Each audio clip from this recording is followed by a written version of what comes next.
Good morning, everybody. Welcome to Tampa City Council Chambers. I'd like to call this meeting to order, and I'd first like to recognize Councilman Luis Vieira for the invocation. Yes, sir. Thank you. My pleasure.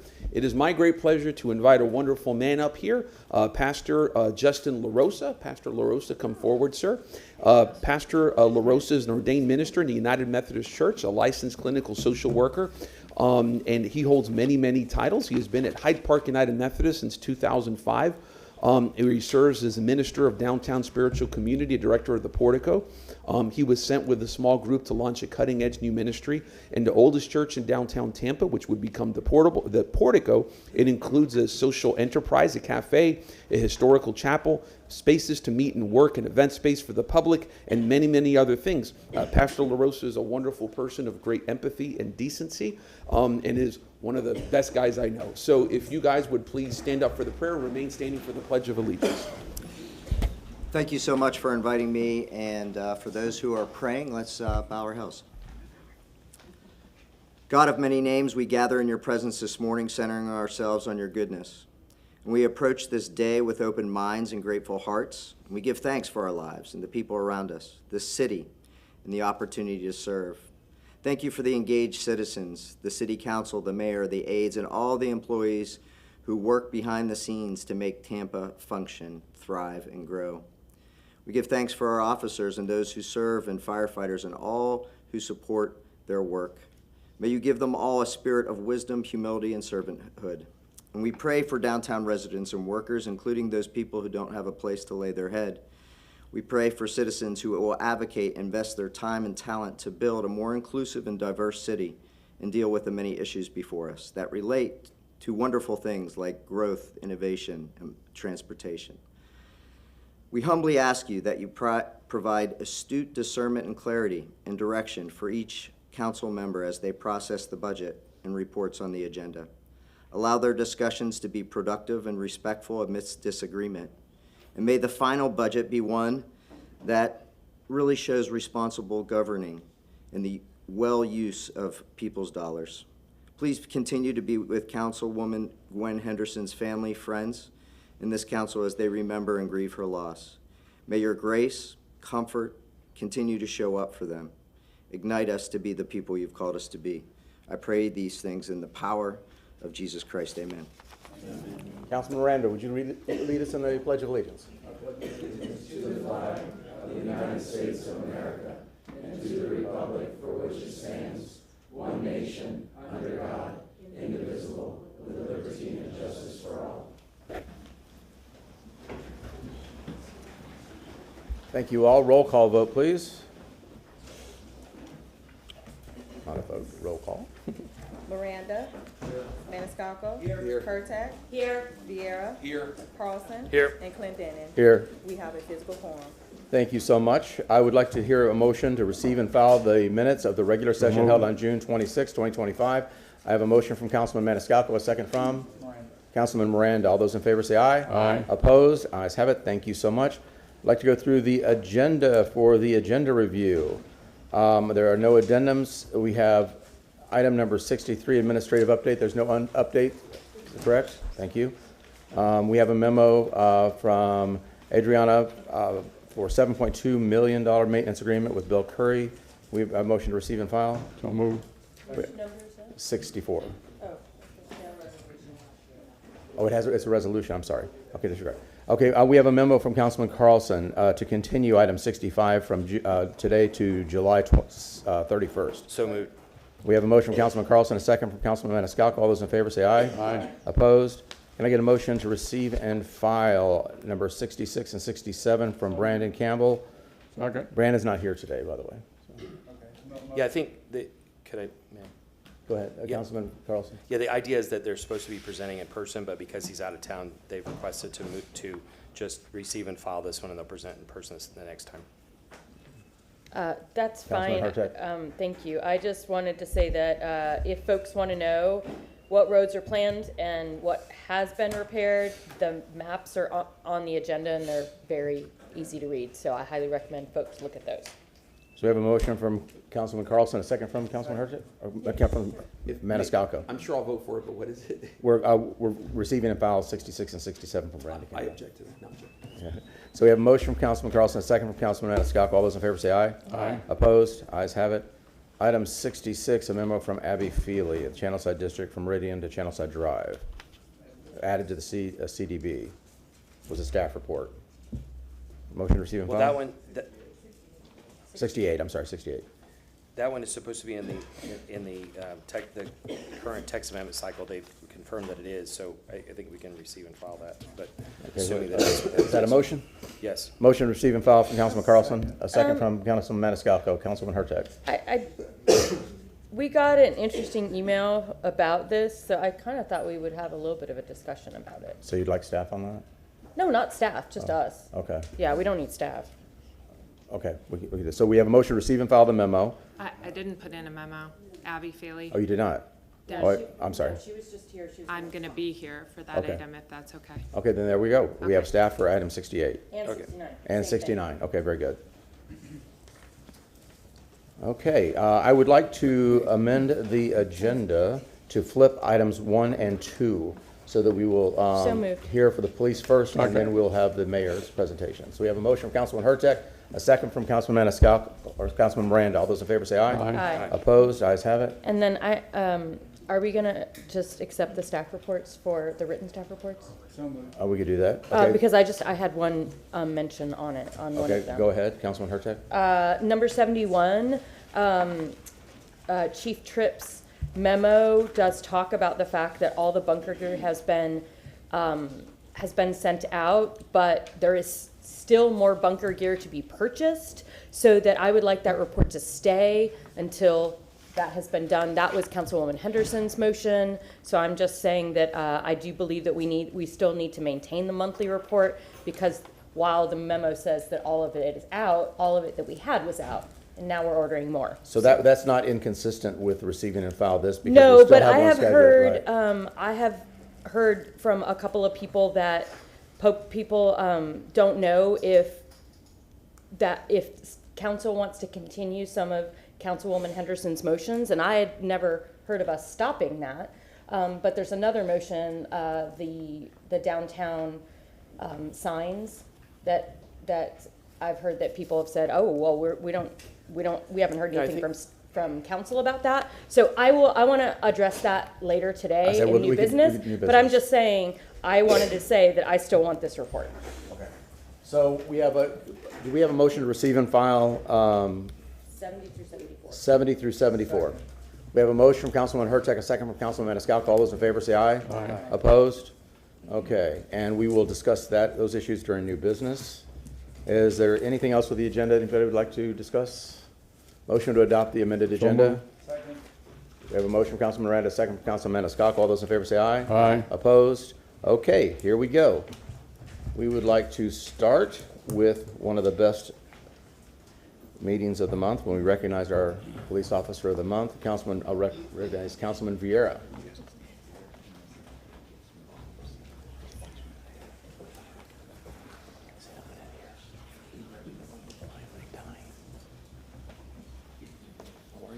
Hey, Council, real pleasure to be here.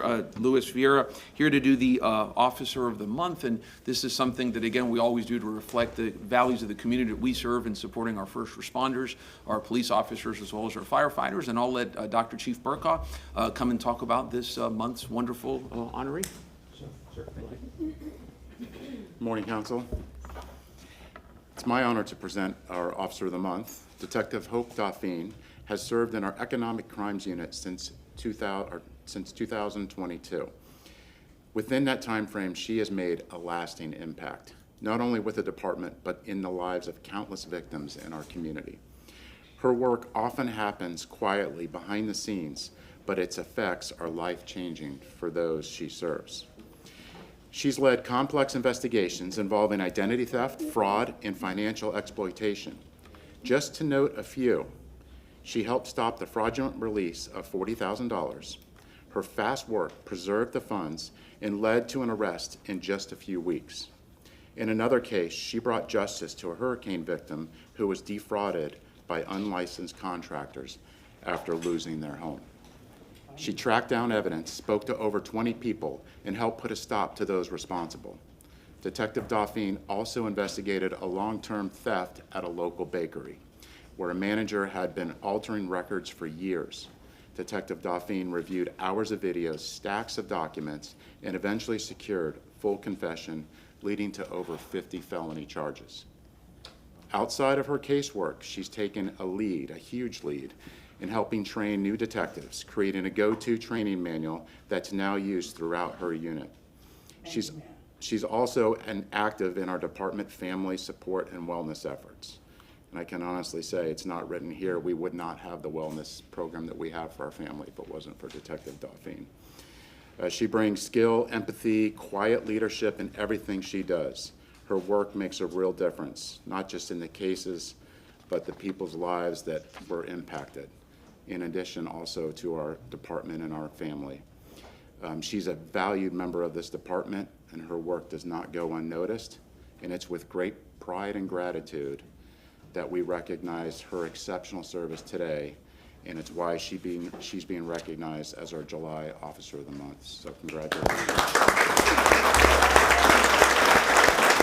And before we honor you, there's people here in the community who would like to give you and your family some tokens of appreciation.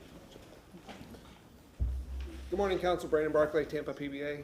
Detective, great job, as always. Thank you. Take a picture here. Thanks.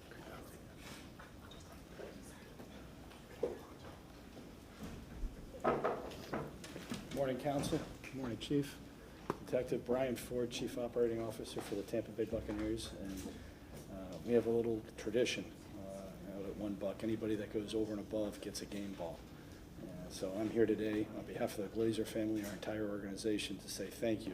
Thank you for what you and your family do for our community, the sacrifice, the leadership, the wellness committee. That's amazing. But congratulations and thank you very much. My dad may try to take this. So. We're going to hang that up there. Good morning. Don't fumble the ball. Good morning, Council. Mike MacArthur, Steps Towing Service. Congratulations, Detective, on a job well done. The city's definitely a better place with people like you involved in it, and we really appreciate everything you do for our community. So on behalf of Todd Stepp and Steps Towing, I'd like to present you with a gift card for dinner, a night out on Steps Towing. Congratulations, and thank you for everything you do. Thank you. Good morning, Council. Good morning, Detective Dauphine. I'm Grace Gonzalez. I'm here on behalf of the Gonsmart family and the 1905 family of restaurants. Thank you so much for being here in Tampa and for dedicating so much time and so much of yourself to serving our community. We would like to serve you dinner. Please enjoy yourself with the night out, paella, flamenco, sangria, ukulele, anywhere you'd like to visit. Thank you so much again, and congratulations. Thank you. Good morning, Council. Leo Gary with Bill Curry Ford. Congratulations, Hope, Thank you. on this prestige award. On behalf of Bill Curry Ford, I just want to say thank you so much for everything that you do. And again, like I always say, thank you to all of you officers.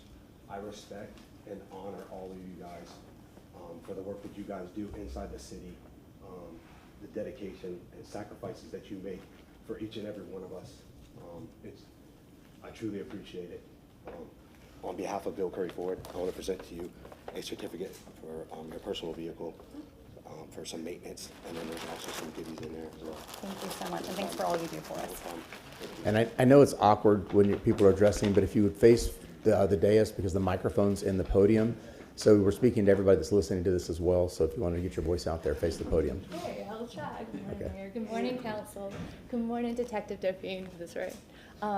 My name is Lori Osborne, and congratulations. What a great job you're doing, not only for our community, but it sounds like for the department as well with the wellness program. So well done. On behalf of the Florida Orchestra, we'd like to offer you and your family tickets to an upcoming performance in our new season. And again, we thank you so much, and we appreciate you serving the community. Thank you so much. Morning, Mayor. Morning, Council. Detective Dauphine, congratulations. My name is Mary Beth Williams. I'm Executive Director of Friends of the Riverwalk, here to present you today with a personalized paver along the Riverwalk to commemorate your dedication to our city and the police department. In addition, some of our member organizations would like to contribute as well. Within this envelope is dinner for two from Yacht Starship, 2 all-day passes from Pirate Water Taxi, 2 complimentary admissions from Lost Pearl, 2 complimentary Riverwalk rentals, Splitsville, adult night out, or a birthday party for kids, Florida Avenue Brewing gift certificate, and of course the paper. Thank you. Thank you Appreciate kindly. you. Congratulations. Good morning. Steve McLean. First, let me turn around and become Mary Lou Bailey. Okay, there we go. I'm Mary Lou Bailey, and I'm here on behalf of Zoo Tampa. And, there she is. There we go. It's like Beetlejuice. We mentioned her name 3 times.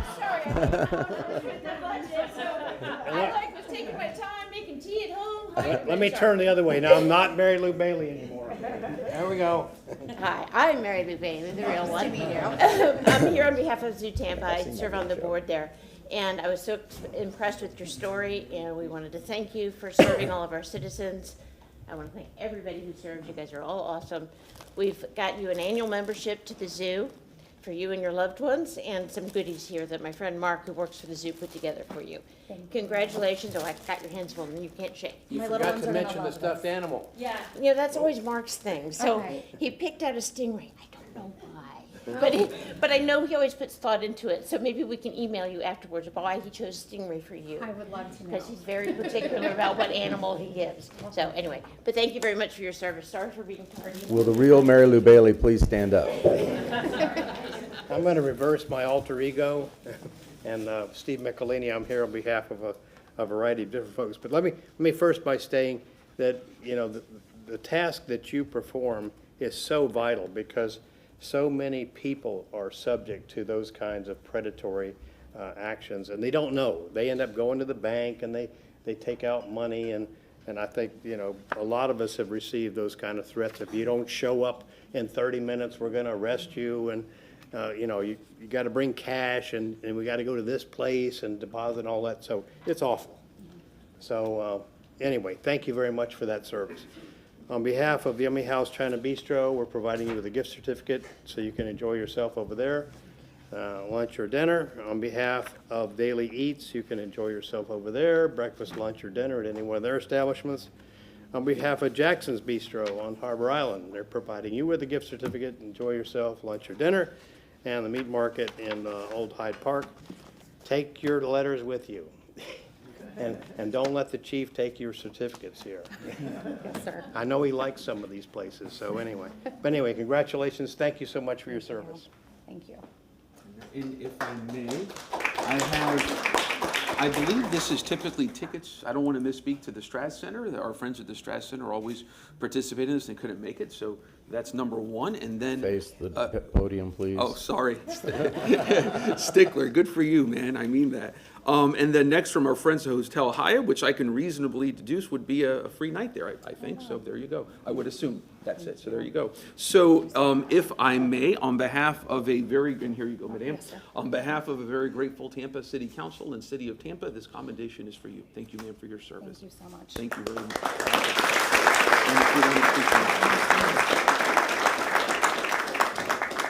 I do follow directions, I will say that. I am honored and a little overwhelmed with emotion right now. It's just the generosity, the business owners and city council and our command staff and the chief and the mayor. I'll keep it short, but I do love my job. Not only am I honored, I feel like this could be anybody in my division. I'm very honored to be in CIB, which is a great place at Tampa PD. And every one of them are probably deserving of what I got today. I'm honored to work with a group of detectives that go above and beyond. It's not just me, to bring justice to people who have been taken advantage of, our business owners, the citizens of Tampa. But if I could summarize all my career accomplishments, it wouldn't be arrest or an award, it would be family support that we started 3 years ago. Our profession is a huge honor and responsibility, but the weight of the badge can be heavy at times. And so I am blessed to be in a position to give referrals and take phone calls and build relationships amongst the family members of our officers. And that would be probably what I love the most about my job. So thank you so much. Now, City Council will speak, and I did want to say, I'm not going to recognize them, but I can tell from the smiles in the audience, you have some very proud family members here, and that's important about family, so, yeah. Councilman Maniscalco. Thank you very much. Congratulations. I'll just say it now on the record. You are one of my favorite officers, Detective Hope. This is not the first time you've gotten Police Officer of the Month, so when I saw you this morning, it's like you're getting it again because you deserve it. That's how hard you work. And very rarely do we see officers getting this recognition twice. And your husband is with you. He's with the Sheriff's Office. And I usually say thank you to your family for the sacrifices, because you go out there into the world to protect us and to make our community a better place. But in this case, it's both of you. So thank you to both of, to you, your family. You're a wonderful person. And again, to get Officer of the Month twice is very rare, and it says a lot. And even the mayor showed up. I mean, that's how good you are. So congratulations. Very well deserved. Thank you. Thank you very much for what you do for the city, you and the brothers and sisters in the police force. Tampa, we love and we respect our police department. We thank you for keeping us safe. And I think eventually, one day, I think the chief is going to come and tell us about these great crime statistics that I keep hearing about. So we're on the right type of trajectory. And so thank you all for what you do. We appreciate it. Grateful City Council. Thank you.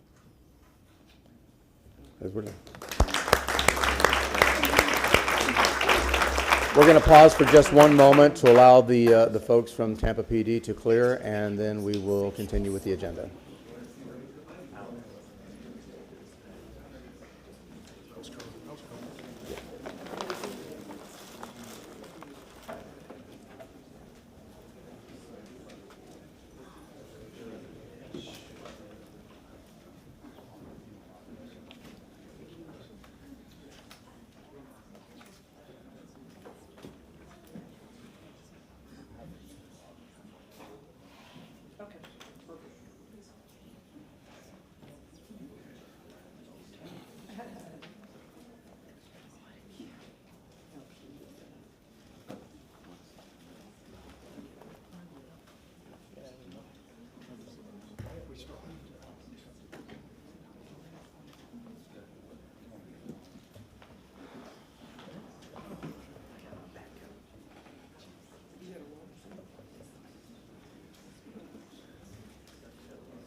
Okay, it's that time of year again. We get to welcome our department heads in the front. If those of you who are watching at home, you see some faces out there. Some of the faces that you see come before our city council from time to time. Some you may not, but that's the department heads from the city of Tampa that are here with us today because it is budget time. And Tampa City Council is, for a motion from Charlie Miranda, has invited Mayor Jane Castor to present the FY26 fiscal year budget. I recognize Mayor Castor, did you? We're going to do retirements. Well, we were going to do you first, Tony but according to the agenda. Sounds good to me. Yeah. Sorry, Tony. And Tom. I mean, do you want to do that? Do you want to? No, it's. I mean, I am flexible. We can do that if we like. No, I'm fine. Okay. I'm fine. Okay. Thank you very very good. much.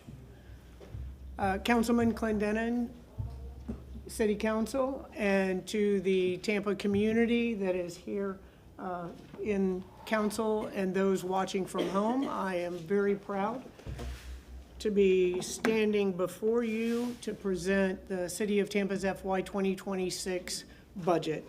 This year's theme, Grounded in Progress, reflects the priorities we've heard loud and clear from residents across Tampa in town halls, neighborhood meetings, and more than a few grocery store conversations.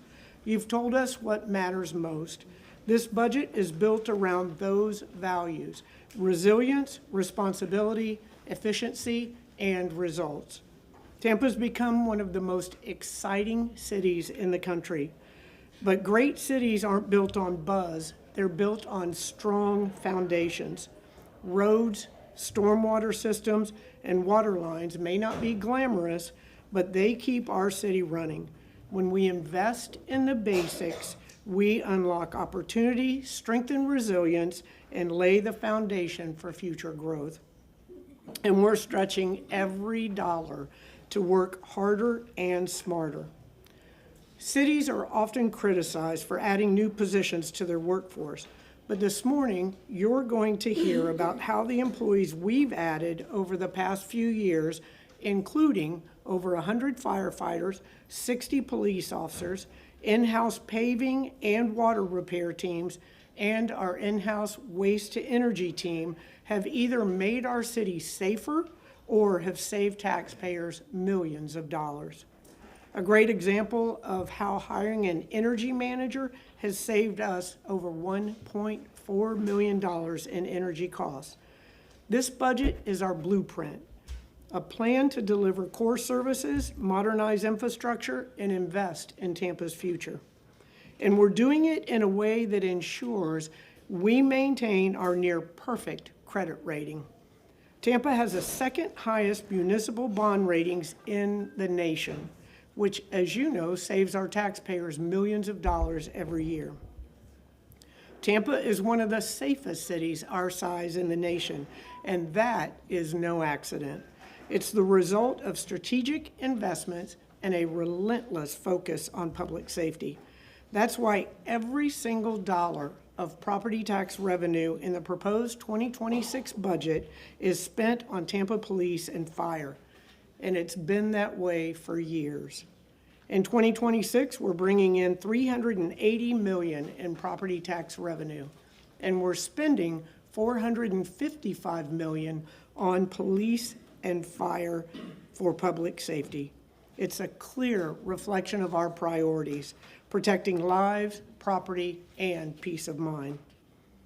This is a message that we want the entire community to share with their legislators in Tallahassee. Property taxes fund public safety. In Tampa, we support our first responders, and we couldn't do it without this funding.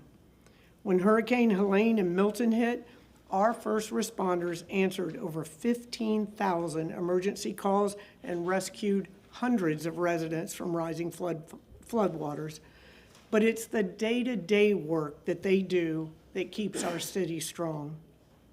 Crime is down over 20%, violent crime is down 19%, and homicides are down 63% this year alone. Initiatives like the Police Athletic League, our Rich Houses, and our Community Violence Intervention Program are making neighborhoods safer, not just today, but for years to come. They're making them safer for the youth in our community who are the future. Tampa Fire Rescue responded to over 92,000 calls last year, many of them life-saving medical emergencies. That's why we've prioritized the tools and infrastructure that they need, from adding additional rescue units, a pump truck, new equipment, and technology, as well as over 100 additional firefighters.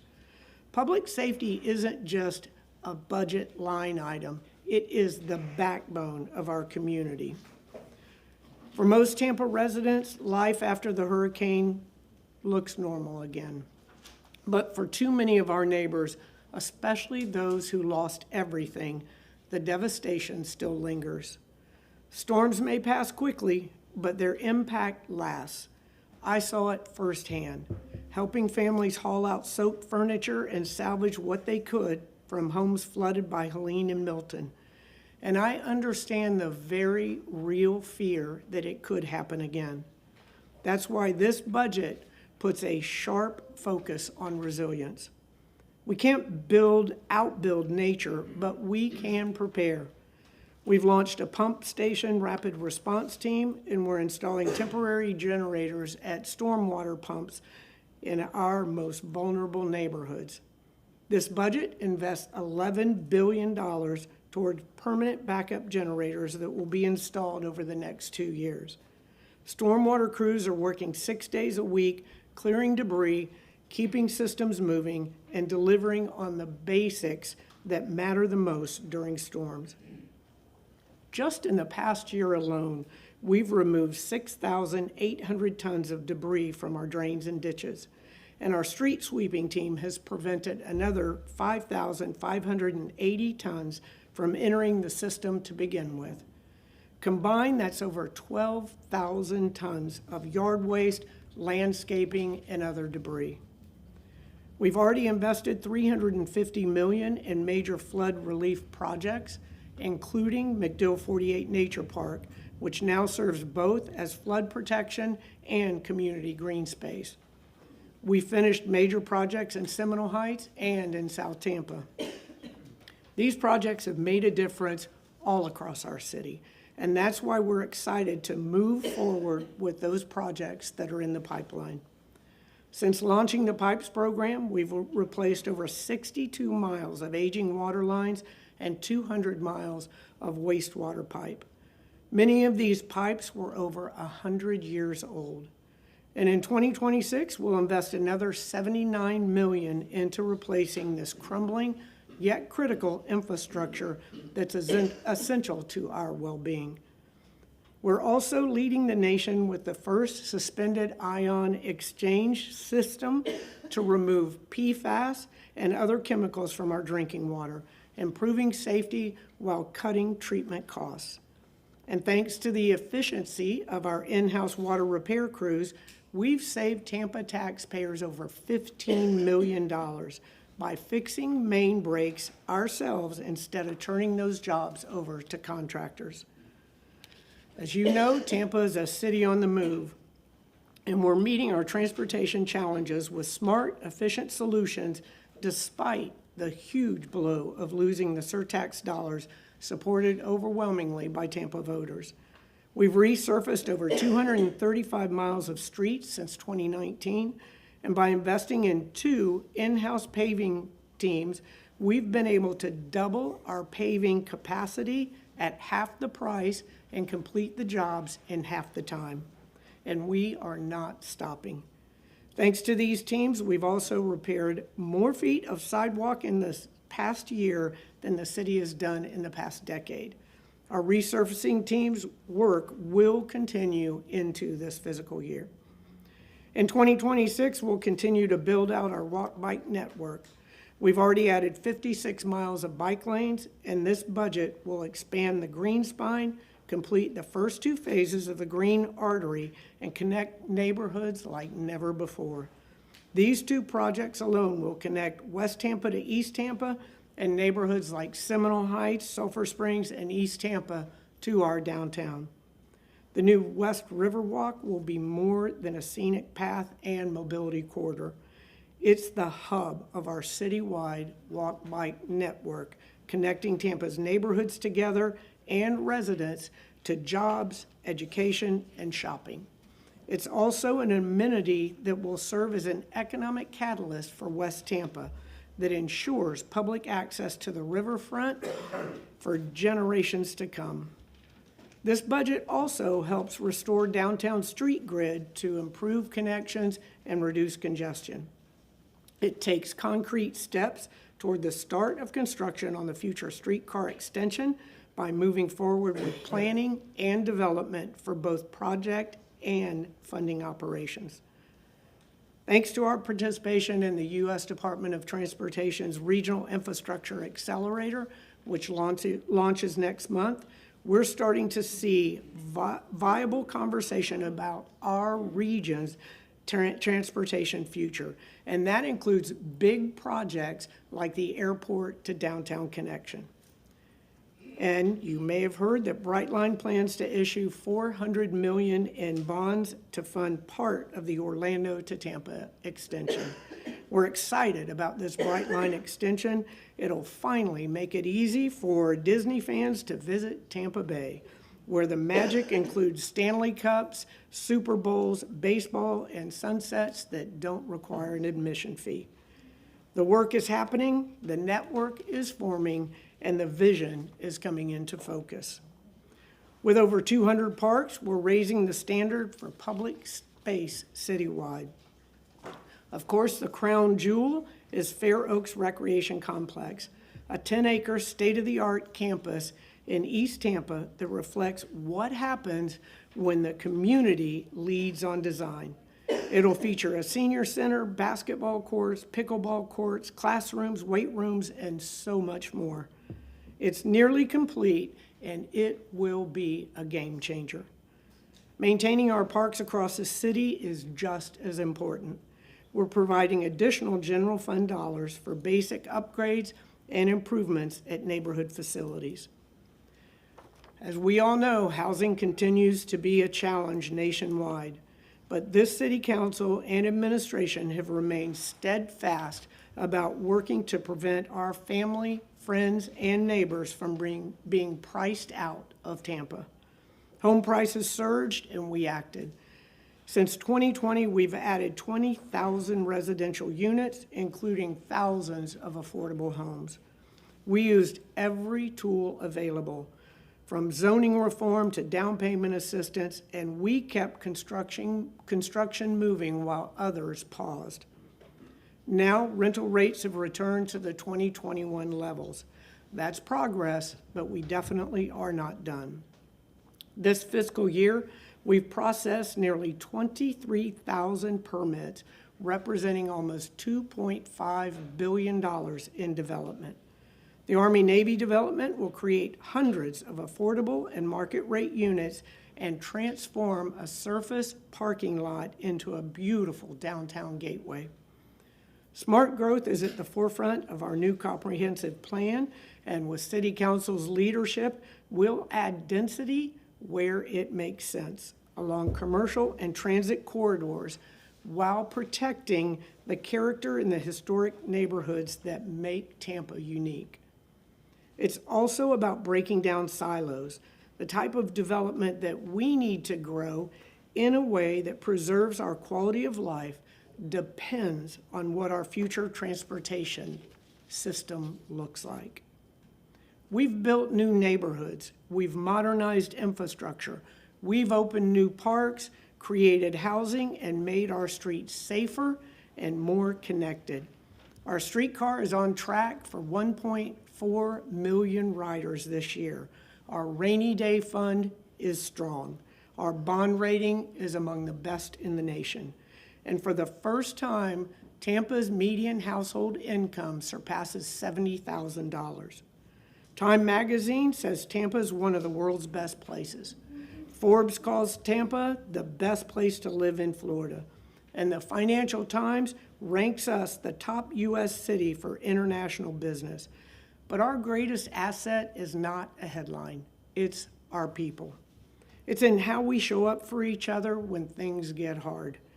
It's in how we work together to get things done, and it's how we move forward, united and grounded in progress.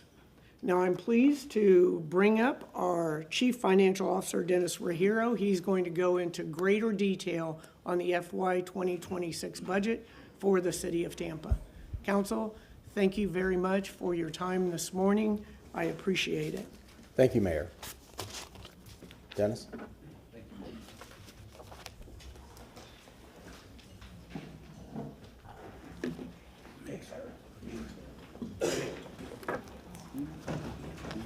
Hey, Dennis, do you want to pause for a second? I guess Tony probably has something to do. We can recognize Tony real quick. Certainly, You wanna do that? certainly, absolutely.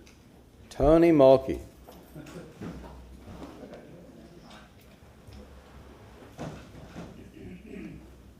So, Tony Mulkey surprised us all last week with a memo that he is leaving the city of Tampa for better grounds, or for him for better grounds, not for us, but in Pinellas County. For those of you who don't know, Tony was our Parks and Rec guy and one of the most genuine, pleasant persons to deal with you could possibly think of. So you've been with the city for 12 and a half years. Huh? Yes, sir. Tony Mulkey. We wanted to take this opportunity to say thank you for your service to the city of Tampa, and we're really sorry to see that you're departing, and glad that you were able to find other opportunities that for yourself and your family. But we're going to miss you. And I saw Councilman Miranda first. Thank you, Tony. If I may call you Tony, I can say this, that my many years of public service, you're a shining star. Every time our office called, there was one person that returned the call, and that was yourself. And you did it expediently, professionally, and with dignity. And more than that, I can't say, because I know that the Park Department is top-notch. You guys try to do what you can do. You have many parks and recreation centers, but the public is not aware of it because we have a big city. But they're all either being repaired or being redone, or in the plans of being redone and repaired. So I want to thank you and your staff for what you've done for your 12 years of service. Thank you very much, and have a nice time in Pinellas County. Thank you, sir. Councilman Maniscalco. Thank you very much. It's always been a pleasure working with you. You've always been very professional, very polite, and as Councilman Miranda said, you know, you always answer, and many, many, many times it's you personally. You know, we get a request from the community, we have a constituent concern or question, and you're right there. You know, you don't send other people, it's you're in the meeting, you're picking up the phone, you're answering the email. So thank you for all that, and we certainly wish you the best of luck moving forward. I know you're going to continue being successful, but we're gonna miss you. Thank you very much, sir. Thank you, sir. Councilman Carlson.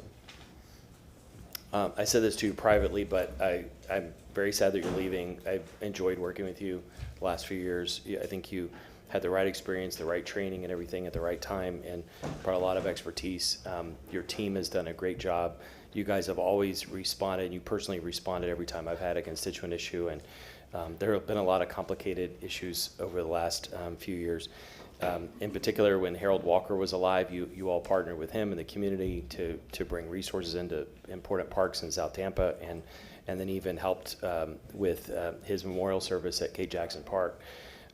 But thank you very much. It's our loss, and I think you're going to Dunedin, right? Dunedin's gain. I'm sure you'll do a fantastic job there, and look forward to staying in touch with you and seeing what great things you do there. Thank you. Councilman Fierro. Yes, sir. Thank you, sir. No, yeah, I mean, I'll echo what folks said, and again, you did a great job here, and you're always a pleasure to work with, and in District 7, a district that, you know, sometimes you got to fight a little bit harder to get things in District 7.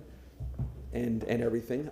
It's you know, you always did a very good job of listening to our constituents and working with us. So we appreciate it. And you're also just a very good person. You're a conscientious person, and you're a decent person. And we've had some, you know, personal discussions, and I've gleaned that from that of your decency and your conscience, and just what a good guy you are. So you will be missed. Thank you. Councilwoman Hertzog. Thank you. I will echo what my fellow council member said. I've really enjoyed working with you and your team, and not only have I enjoyed working with you, I've heard wonderful things from your staff about working with you, and I think that speaks volumes. So we are really going to miss you, but best of luck. And getting a chance to work with a Major League Baseball team is pretty cool. So congratulations to you. Thank you. Thank you. We're going to miss you, but you're not that far away, so come over and have a cup of coffee every once in a while. Absolutely. Thank you. Take care. You want to Can I say a couple something? words, please? Okay. Thank you. Council, thank you. Tony Mulkey, Parks and Recreation. I'm humbled. Anybody that knows me knows that I don't like the personal accolades or anything. It's all about the team, and it's about the great staff in Parks and Recreation, the great community that we serve. It's been a pleasure working with all of you. It's been a pleasure working with all of my Tampa colleagues, as well as the community and all our great team. It's been a long time here. We've done a lot of fun things, but the momentum's going to continue. There's a lot of projects in the pipeline as outlined in Mayor Castor's budget, and moving forward, some things that might fly under the radar, because we do have a lot of locations, and I'm excited to see the future in Tampa, and I thank you all. Thank you very much for your service. Appreciate it. Enjoy it. We've got a retirement as well. Tom D., are you back there? If you are, come up.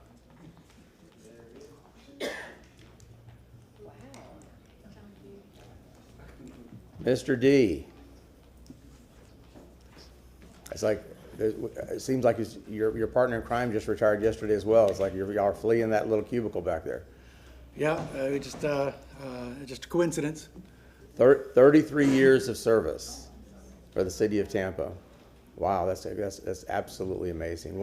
I wanted to make sure y'all don't see him, but he's back in this little room next to council, and he's the one that basically runs this show. And for those of you listening on YouTube or some other streaming device, it's because of this gentleman that you guys are able to do that, and makes the city council look as efficient as we do for the public. So I want to say thank you very much for your service, and for the time that I've worked with you now, and what you've done back there, the magic that you guys pull off.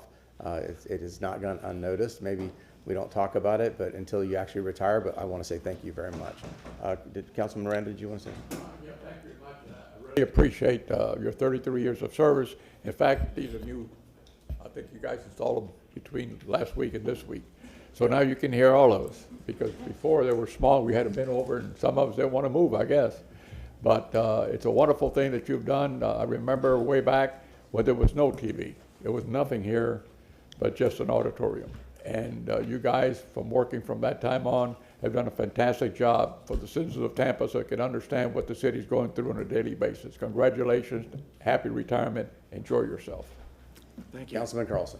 Yeah, I just wanted to echo, thank you for everything you do, because you're not in front of the scenes most of the time. People don't see how you help make us all look good, so thank you for that. And through COVID and all the other things that you all had to deal with, I hope you do some great things in your retirement, from relaxing to doing what Brian's doing. I'm having fun watching his adventures, so look forward to following yours as well. If you need anything in the future, please stay in touch. We appreciate everything.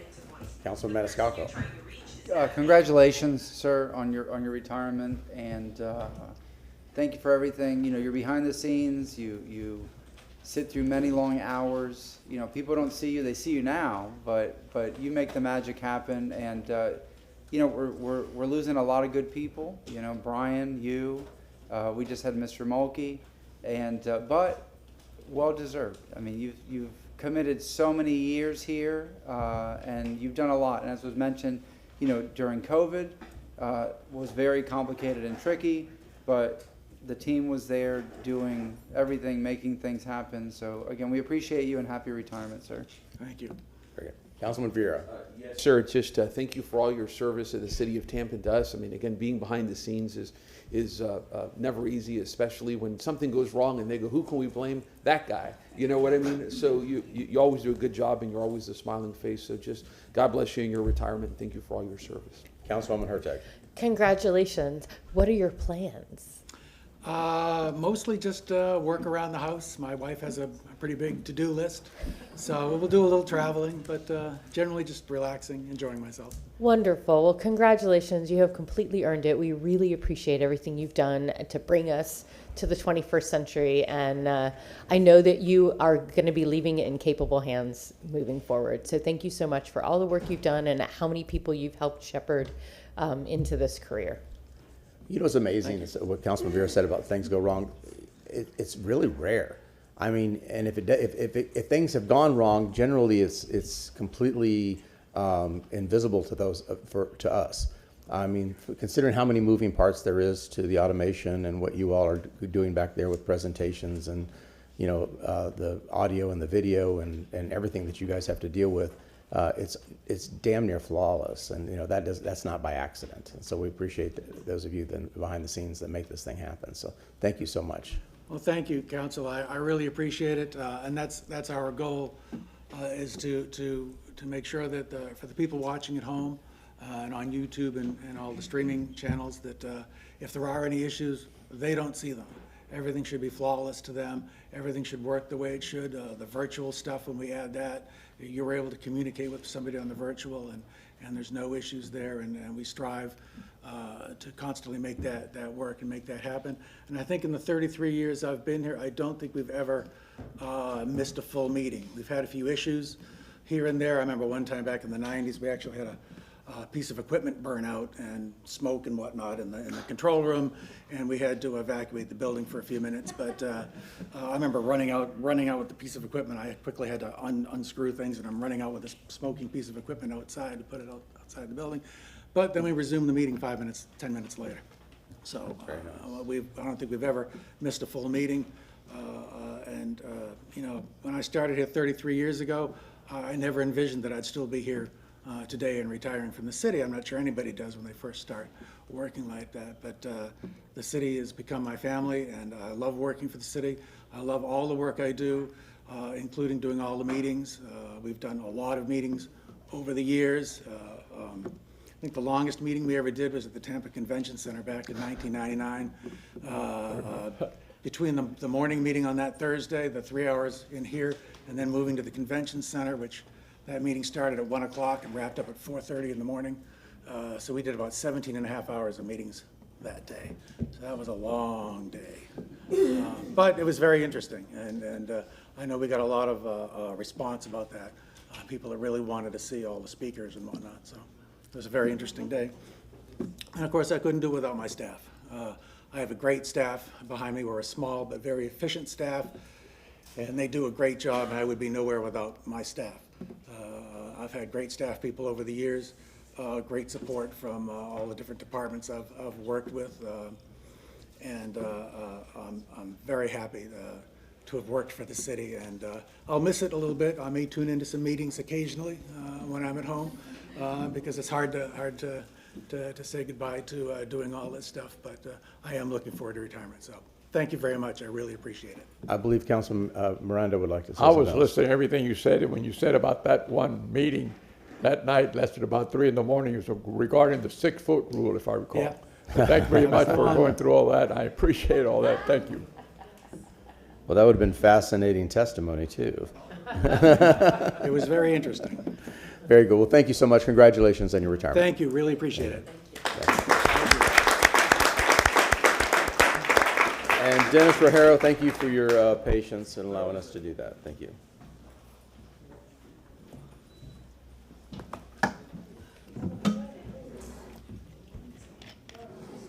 Thank you, Mr. Chair. Good morning, council. Ready?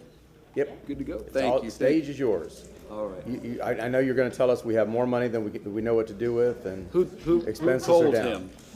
Who let the cat out of the bag? Good morning. I'm sorry. Dennis Rogero, Chief Financial Officer.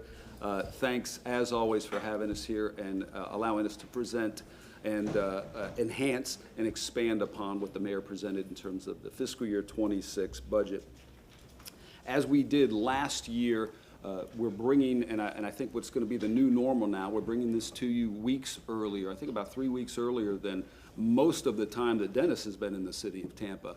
And I would like to see that become the new normal, because I think it's been very well received, this extra time to discuss, question, research, et cetera. The budget that you're seeing now, it will be available along with the budget in its entirety at noon today on the internet. And first, let me ensure you have the presentation hard copy in front of you. Yes. Outstanding. In that case, can I have the presentation up, please?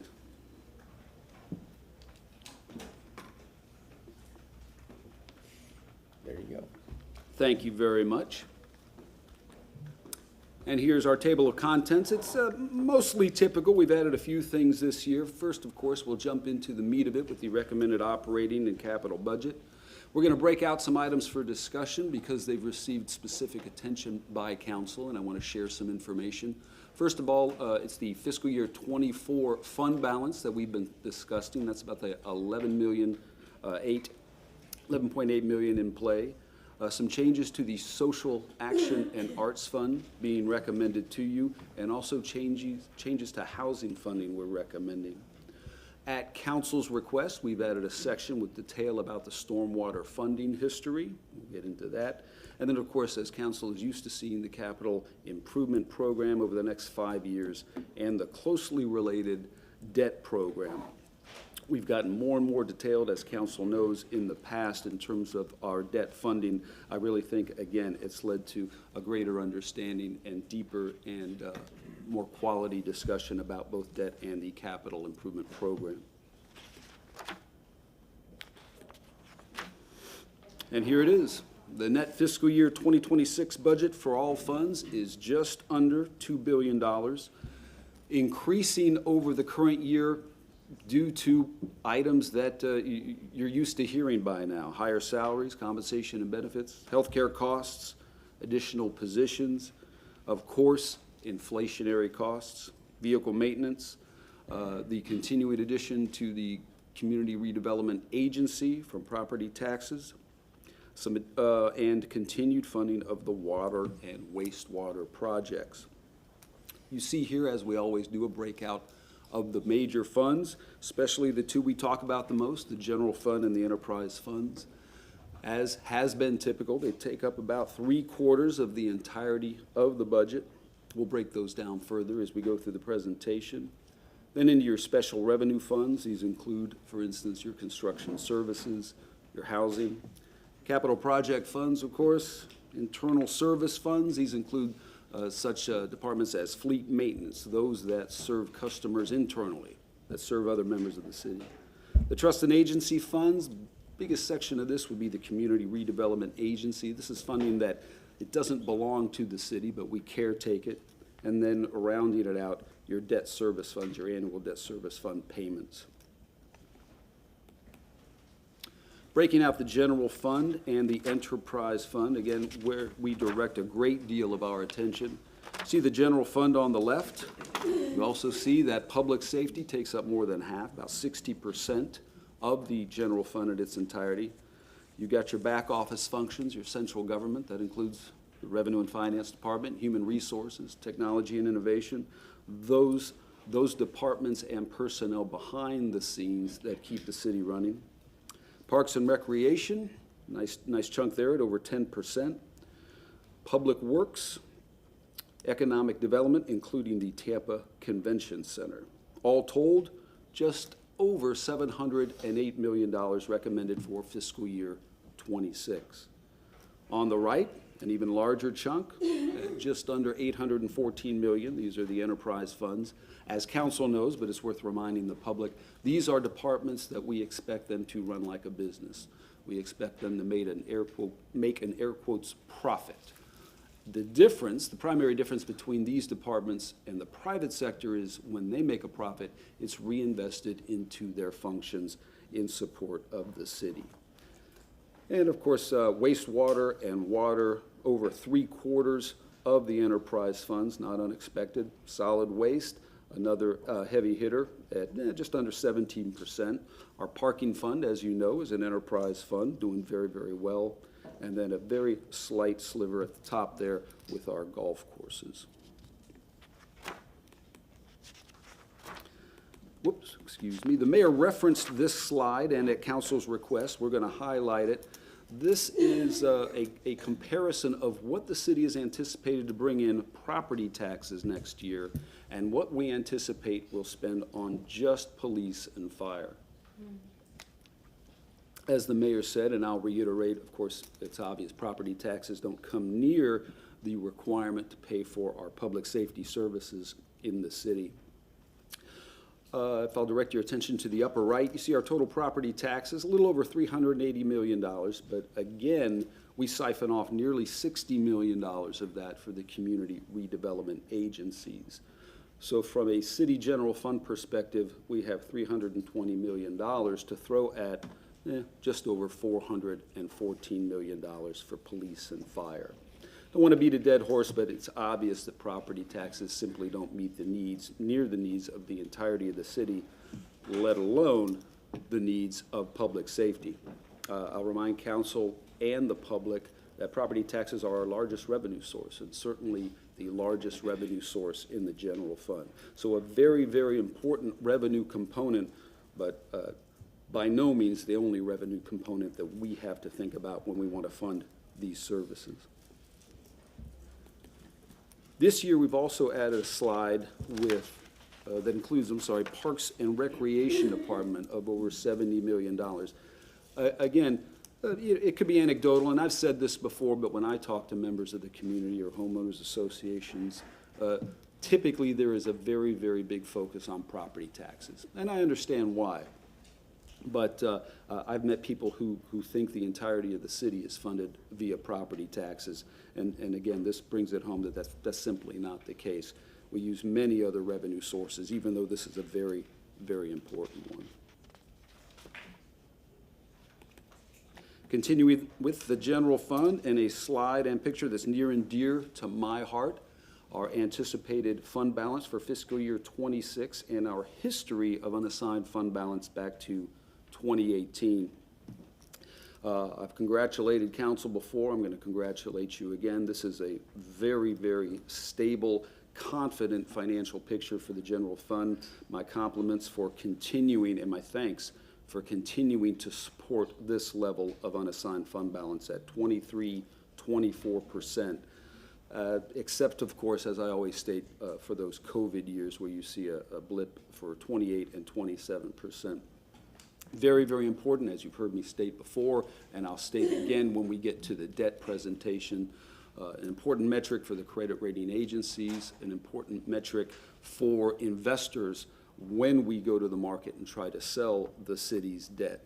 A very, very good history and indication of, of what our reputation is, a conservative, well-thought-out, long-term financial planning model.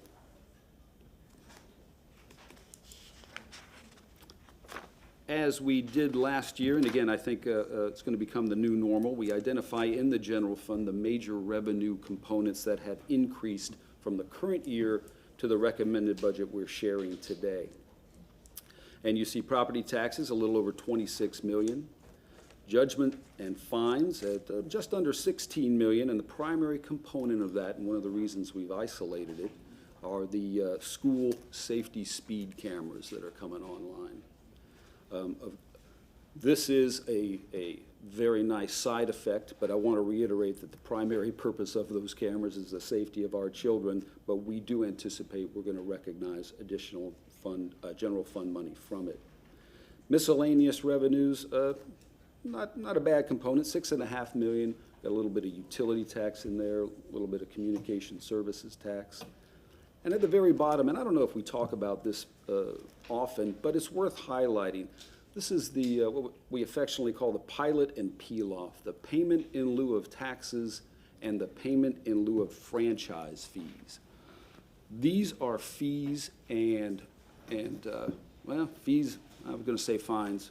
These are fees and charges that the enterprise funds pay for utilizing the rights of way of the city. Again, if they're going to operate like a business, and you know, Acme wants to use our rights of way, then we charge them, and we charge the enterprise funds for this also. It's an influx into the general fund, and it's not a bad it's not a bad amount, a little over $5 million. So total revenue increases, of major revenue increases of just over $53 million in fiscal year 26. If I could direct your attention back to the property taxes very quickly, $26.2 million, we'll take it. It's not bad. It represents a 7-ish% increase in taxable value. It is less than we were bringing in just a couple of years ago, though, and I think it stands in stark contrast to the 400+ million that it takes to fund, you know, police, fire, and parks and recreation.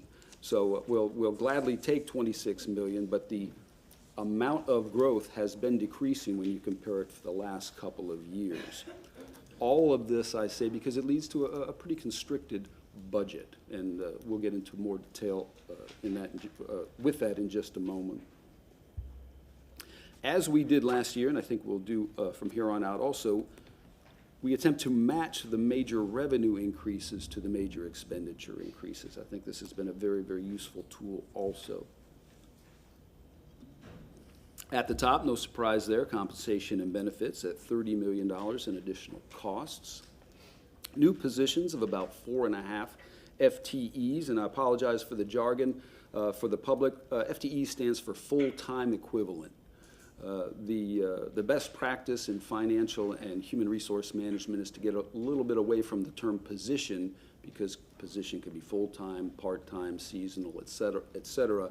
So to make comparisons consistent year to year and locality to locality, we talk about full-time equivalents. So 4.5 full-time equivalent spots have been added in 26 at a little over $500,000.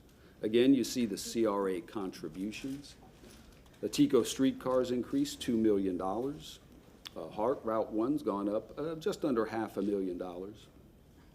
And then, as we did last year, we broke down the costs associated with either increasing the services that we provide right now, or increasing the cost, increasing the level of services that we provide right now, and the cost to provide new services. Again, our overwhelming priority is to make sure that the level of service the city provides does not go backwards, does not take a step back. And to do that, it's going to cost nearly $10 million in the general fund in fiscal year 26. A little over $2.5 million for increased levels of service. And of course, we have the ability, and we'll break all of this down for you. and then new services at 2.5 million. The last two line items there, increasing the level of service and increasing new services, excuse me. It's a little over $5 million. Again, in the great scale of things, not a lot. Not a lot. We have not had the opportunity to increase what we're doing, nor to bring on new services. Again, when you throw that $5 million and you juxtapose it against the massive, massive funding of the entire general fund. So I will reiterate it. It makes for a pretty constricted budget. Moving into citywide position summary, and we provided this last year. Again, I think it's a very, very valuable tool. Here we break down at the lower half of the chart the additional positions we're requesting for fiscal year 2026. We also provide at the top of the chart a comparison to what our position count was at our high water mark in 2007, right before the great financial crisis. We're still 9 positions or 9 FTEs below that level, and you can see in fiscal year 26, we're asking for a total of 24.5 additional positions. And of course, from most to least, solid waste, fleet maintenance, and fire taking up the bulk of that.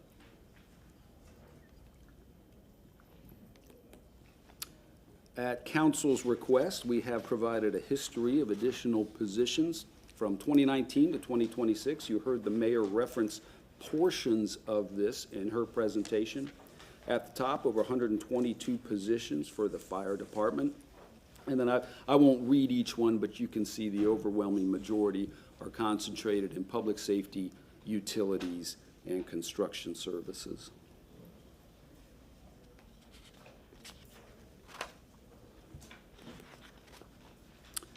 Continuing with the position theme, you see our ratio of employees to population continues to decline. It has declined from 2022 to 2023 to 2024 to 2025. We are now the lowest personnel to population ratio among our peers, just under the city of Orlando. All of this, of course, while the city continues to grow and service demands continue to expand. I would submit this as yet another part of our conservative fiscal management philosophy.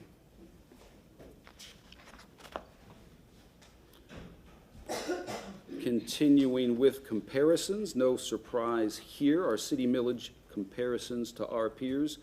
We remain and have remained for some time, you see, the lowest millage of this 4-city comparison: Tampa, Orlando, St. Petersburg, and Miami.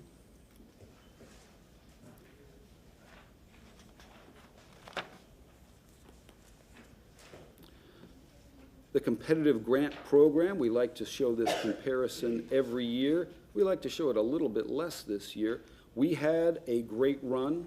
I don't think the run is going to end, but we have obviously hit a lull in fiscal year 25. You see almost $250 million in grants awarded since 2017, and the overwhelming majority of that in the 5 years from 2020 to 2024. I don't need to tell you some of the uncertainty associated with awards coming out of Washington. We still have a very aggressive application program, a very good monitoring program, but it appears feast or famine right now, and this appears to be a famine. We're not giving up hope by any means, and we'll continue to be very aggressive in what we apply for, but the awards have been pretty scant so far in fiscal year 25.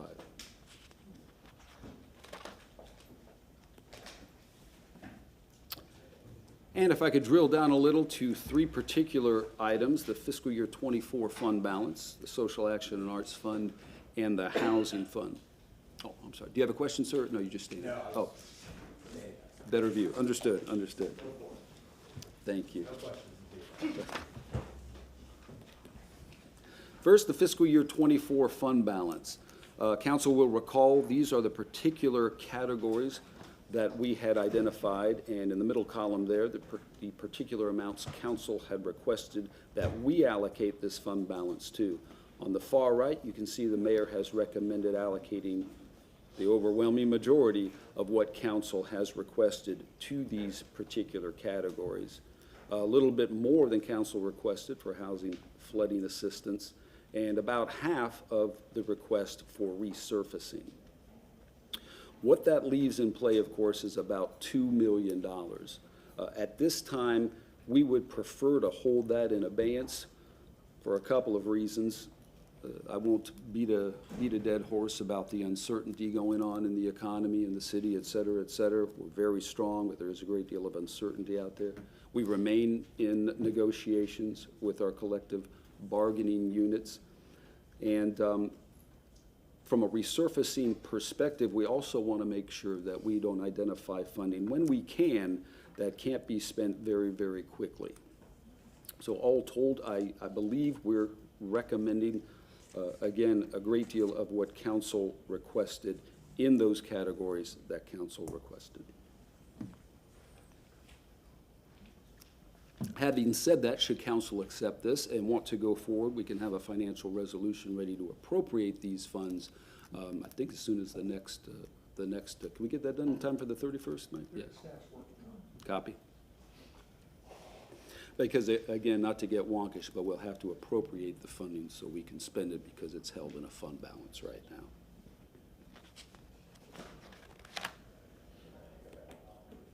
In the Social Actions and Arts Fund, again, a constricted budget, and we have had to make reductions in this particular area from about almost $3 million. We have set aside some components and are left with our recommendation of $1 million for nonprofits. And as some of you know, we envision $100,000 for each council member and $300,000 for council in their entirety for a total of $1 million.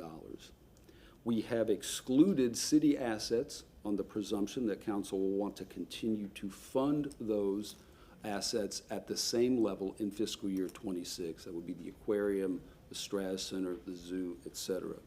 We have also, and I believe this was at council's request, segregated the development and economic opportunity funding of about $500,000. So in the recommended budget, those continue just as they are in the current year.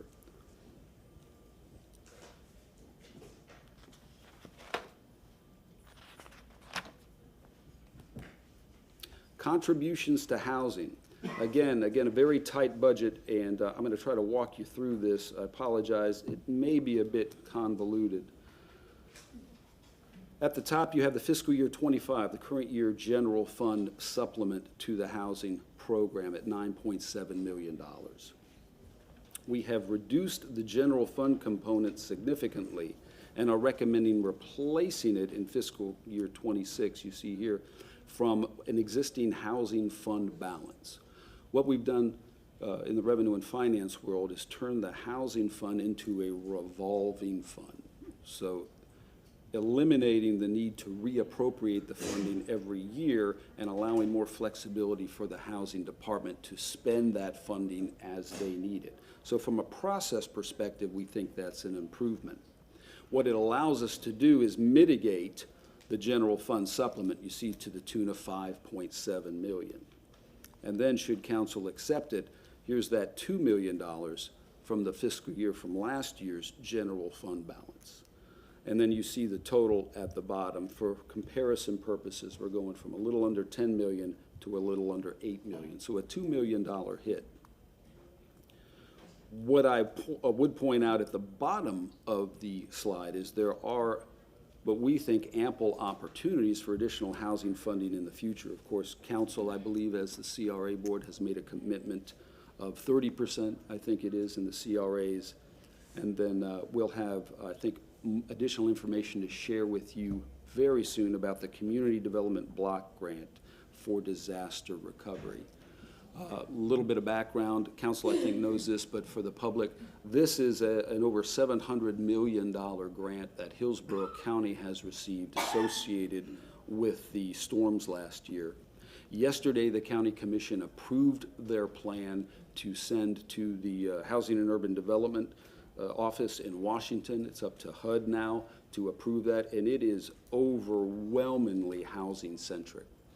We don't know yet how much, but we anticipate the City of Tampa is going to get a significant amount of funding from this grant, primarily for housing purposes. So again, I think there's opportunity in the future, but eyes wide open, want to be very clear, we're looking at a $2 million reduction in housing funding from the general fund in this recommended budget.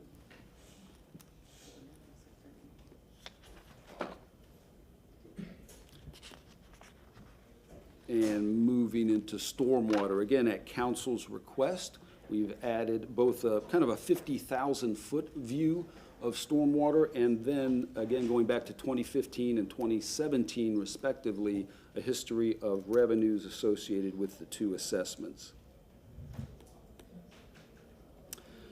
First up, I'll put a plug in for the service assessment rate study. We're working on that right now for possible implementation with the fiscal year 2027 budget. Of course, we'll bring council along every step of the way, and ultimately it will be council's decision.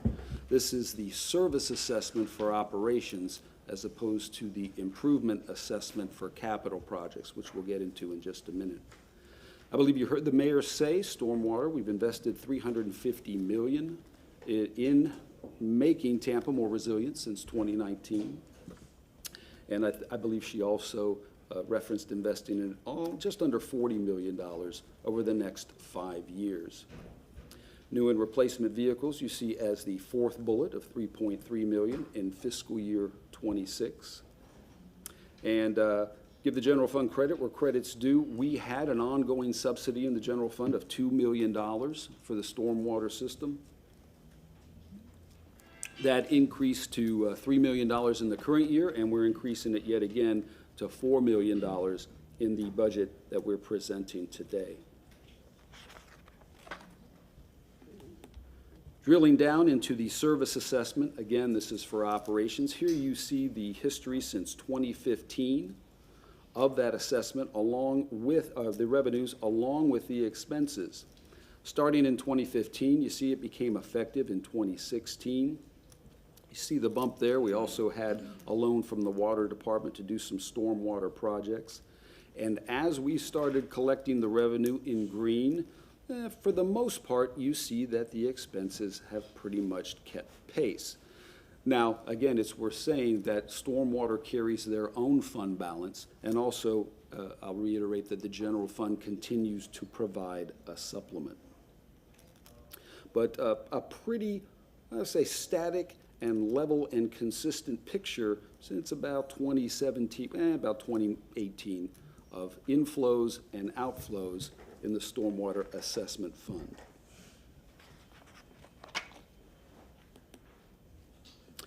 And again, at council's request, you requested a history of the improvement assessment revenue since its inauguration in 2017. And here you see a nice uptick up till about 24, where we've kind of plateaued out. Again, these are for the capital projects associated with the stormwater program.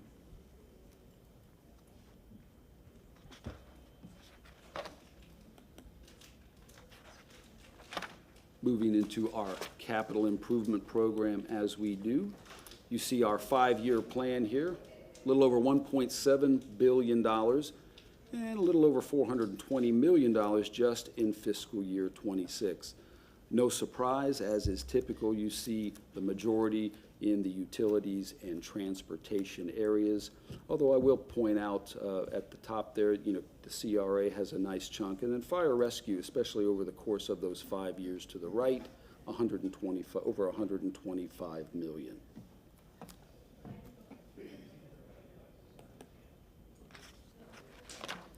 And as we typically do, we highlight major projects that we're working on, both by category and in each district. I won't read them to you unless you'd like me to, but you'll see many repeat performers from the current year as these projects continue to be worked on and done.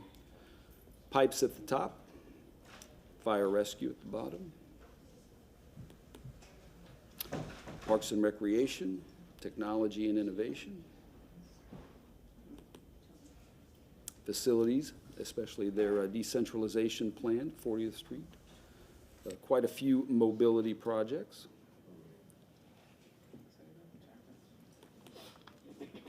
And as we do every year, we've also identified these major projects on the district maps. It's available online. And District 4, District 5, District 6, and District 7.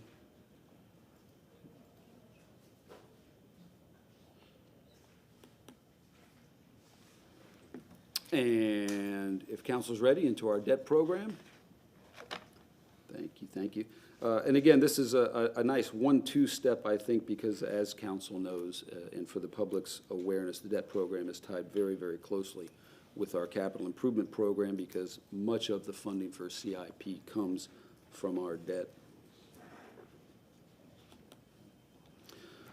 It's really good news. It's worth repeating. You saw the mayor's slides, 7 credit rating upgrades since 2019. Congratulations. Genuinely, I always like congratulating both the mayor and council about these very, very good credit ratings and congratulating everybody in the city. It truly is a team effort. It certainly isn't Revenue and Finance doing it on its own. I'll remind council and for the awareness of the public at the top, that issuer credit rating is the equivalent of our FICO score, if you're familiar with your personal FICO score and how that goes up and that goes down. This is an absolutely outstanding FICO score for the city. The two on the right, Fitch and Standard & Poor's, have given the highest you can get. You can get no higher than AAA. The one on the left, Moody's, and we'll keep working on it, the second highest, AA1. Just an outstanding credit profile. And then you get into the different issuances, the water and sewer bonds for our pipes program, the non-ad valorem bonds. Again, we just issued with council's approval, a little over $60 million. Our stormwater bonds, our utility tax revenue bonds, and our sales tax revenue bonds. So what the credit rating agencies do is, of course, they go into each individual issuances, and as I've said before, you got to keep earning it, all right? What have I said? They don't set it and forget it, so we've got to prove ourselves constantly. And then they amalgamate that information and come up with our overall credit rating. And speaking of our recent non-ad valorem debt issuance, these are just some of the very, very positive comments that went into Moody's and Standards and Poor's ratings for that I think it was $66 million issuance. Large and diverse tax base. We're very, very fortunate to be where we are with the people we are. Fund and cash balances. Standard & Poor's, very strong reserves. Again, one of the reasons that we continue to emphasize our fund balance and our reserves. Robust long-term planning practices and policies. We take pride in the level of foresight that we have in the city from a financial management perspective.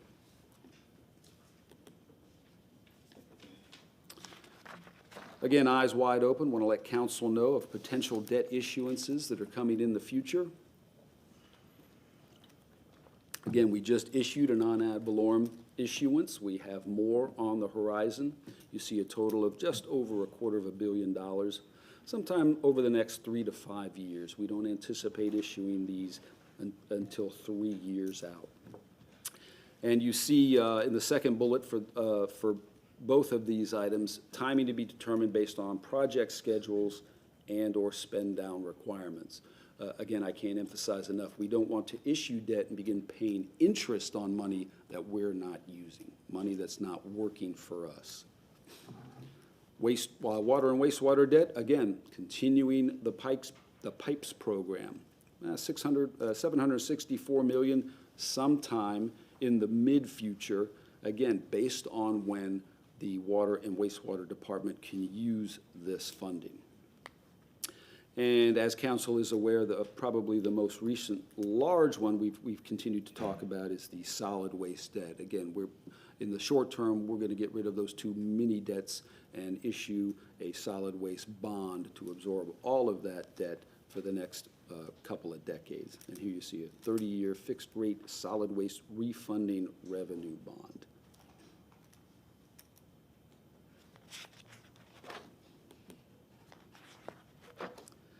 We really, really like this slide. Council and the public have seen a form of this slide in the past. We wanted to drill down a little bit to the short and midterm as opposed to the long term. In the past, you've seen a plateauing and then a dramatic drop in the non-ad valorem annual debt service. This is what we pay every month for our debt. And as we've said before, and as you see in stark relief here, after fiscal year 2029, we have a very, very conservative glide path to fiscal year 2035 and beyond. What's that mean? It means once we get through the next couple of years, there is a great deal of debt capacity for non-ad valorem debt issuances, should council and the mayor at that time choose to take advantage of it. And also, quite a bit of relief in the annual general fund debt payment. So this is a very, very good debt plan, in our opinion, for the general fund.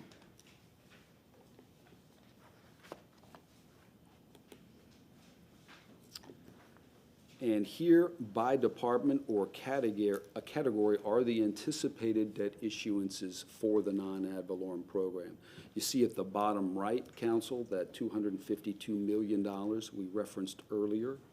And we've broken it up, best guess right now, into the individual debt issuances. Again, we don't anticipate this for some time, but it doesn't hurt when you talk, I think, when you're talking numbers like this and the number of projects that this entails, which we'll get into in just a moment, to give everybody the information again, so everybody can start planning. And again, eyes wide open, our philosophy here.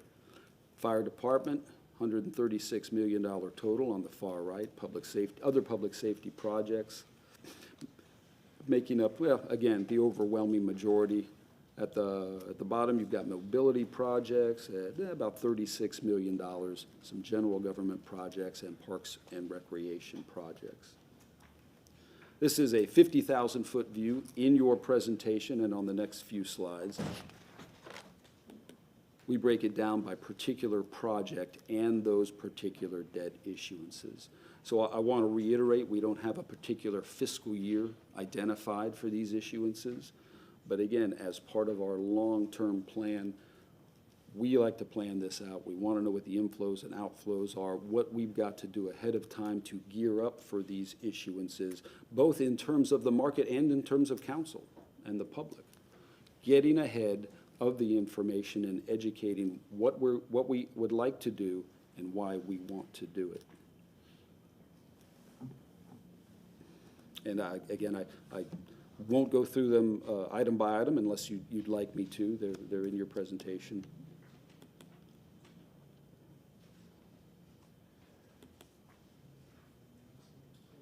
And I'll just hover on this last slide, again, with the totals by project program for each of those particular issuances. And again, the total of $252 million.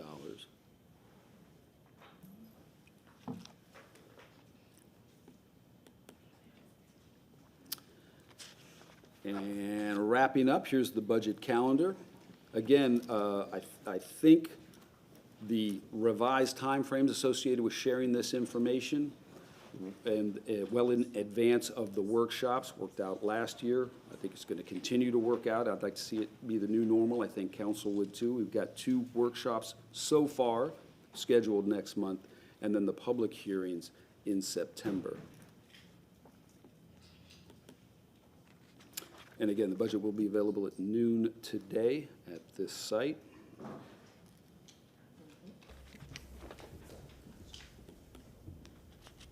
And a very big thank you. I always appreciate you indulging us and letting us get into a little bit of detail in what is a very large budget, 49th, the largest in the U.S., I guess. It is extensive and expansive. It's complicated, so thanks for giving us a little bit of extra time to go through it. And of course, over the next couple of weeks and months, we look forward to going into ever greater detail with you and the public. Thank you, Council.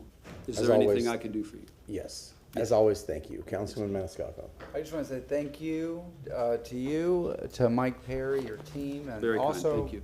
Hager, our budget analyst, Yeah, because I absolutely. know this is that time of year. This is not an easy task. I mean, just your presentation alone is lengthy, but the budget is quite dense, and there's a lot to talk about. So I just want to thank you for all your work, your entire department, and all the team members. Thank you, sir. Thank you very much, and you've reminded me, I'm sorry, that I was remiss in not thanking Ms. Kopeski. I certainly appreciate, and remiss in not thanking the Citizens Budget Advisory Committee. Absolutely, it truly is a team effort, and of course, everyone that we work with in the city. Thank you. Councilwoman Hurtak. Thank you. Yes, ma'am. And I appreciate this. This just gets better every year. Thank you, ma'am. So I want to appreciate, how we've modified this. But quick question, we haven't heard from the Citizens Budget Advisory Committee yet, have we?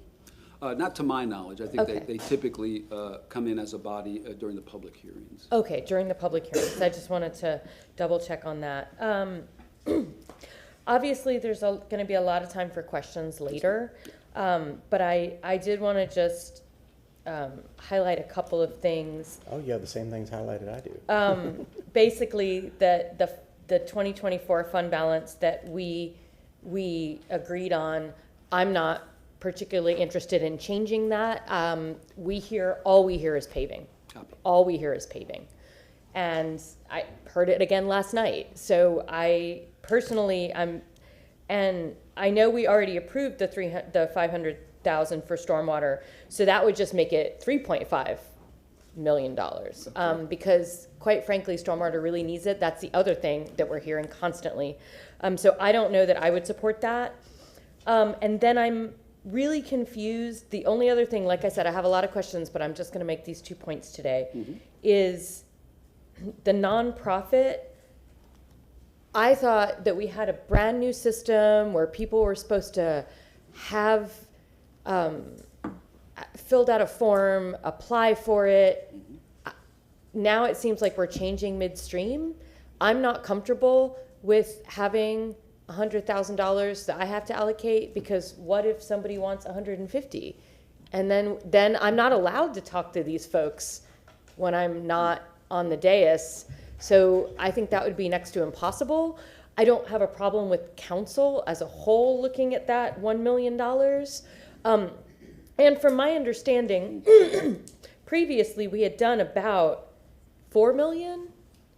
When you include the city assets, the Yeah, totality that's was what I'm 4 saying. million. So I don't think, you said it had shrunk, but I don't believe it really has, because we are finally taking the city assets out and the economic opportunity out. So did that actually go down once we take those out? It did, Okay. a little over $1 million, and we can parse it out for Okay, you. no, I was just curious, because I know you said it went down, but I didn't know by how much. You said a little less than $1 million, so maybe it was like 1.9 and now it's 1? If I'm not mistaken, just going from memory, the totality of what we had identified in the current year versus next year has decreased about 1.1 million. 1.1 million decrease. Okay, thank you so much. I think those are the two things I just wanted to highlight right away, because you had mentioned getting a financial resolution, and I don't think I'm quite ready to do that yet with these recommended amounts for the FY24 schedule. Thank you. Thank you. Councilman Vieira, then Councilman Carlson. Yes, sir. Thank you very much. And I don't have obviously any questions. May have questions, I'll deal with them privately. But just a couple of notes to make. I did want to say this publicly, and I've spoken with the folks in administration. I was told that for purposes, and I'll talk about the nonprofits, that every year the special needs internship program, and I'll talk about that, and the great disappointment that that's been, by the way, so far, has been funded under nonprofits. And so according to that, it's not in the mayor's budget.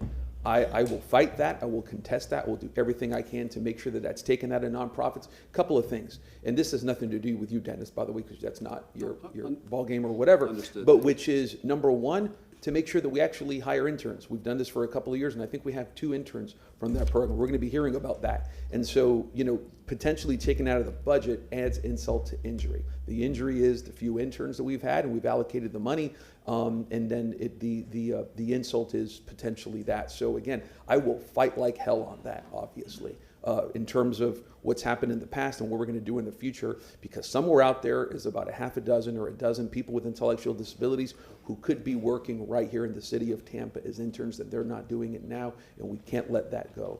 So that's number one. Number two is the housing. I really, really appreciate that being in there.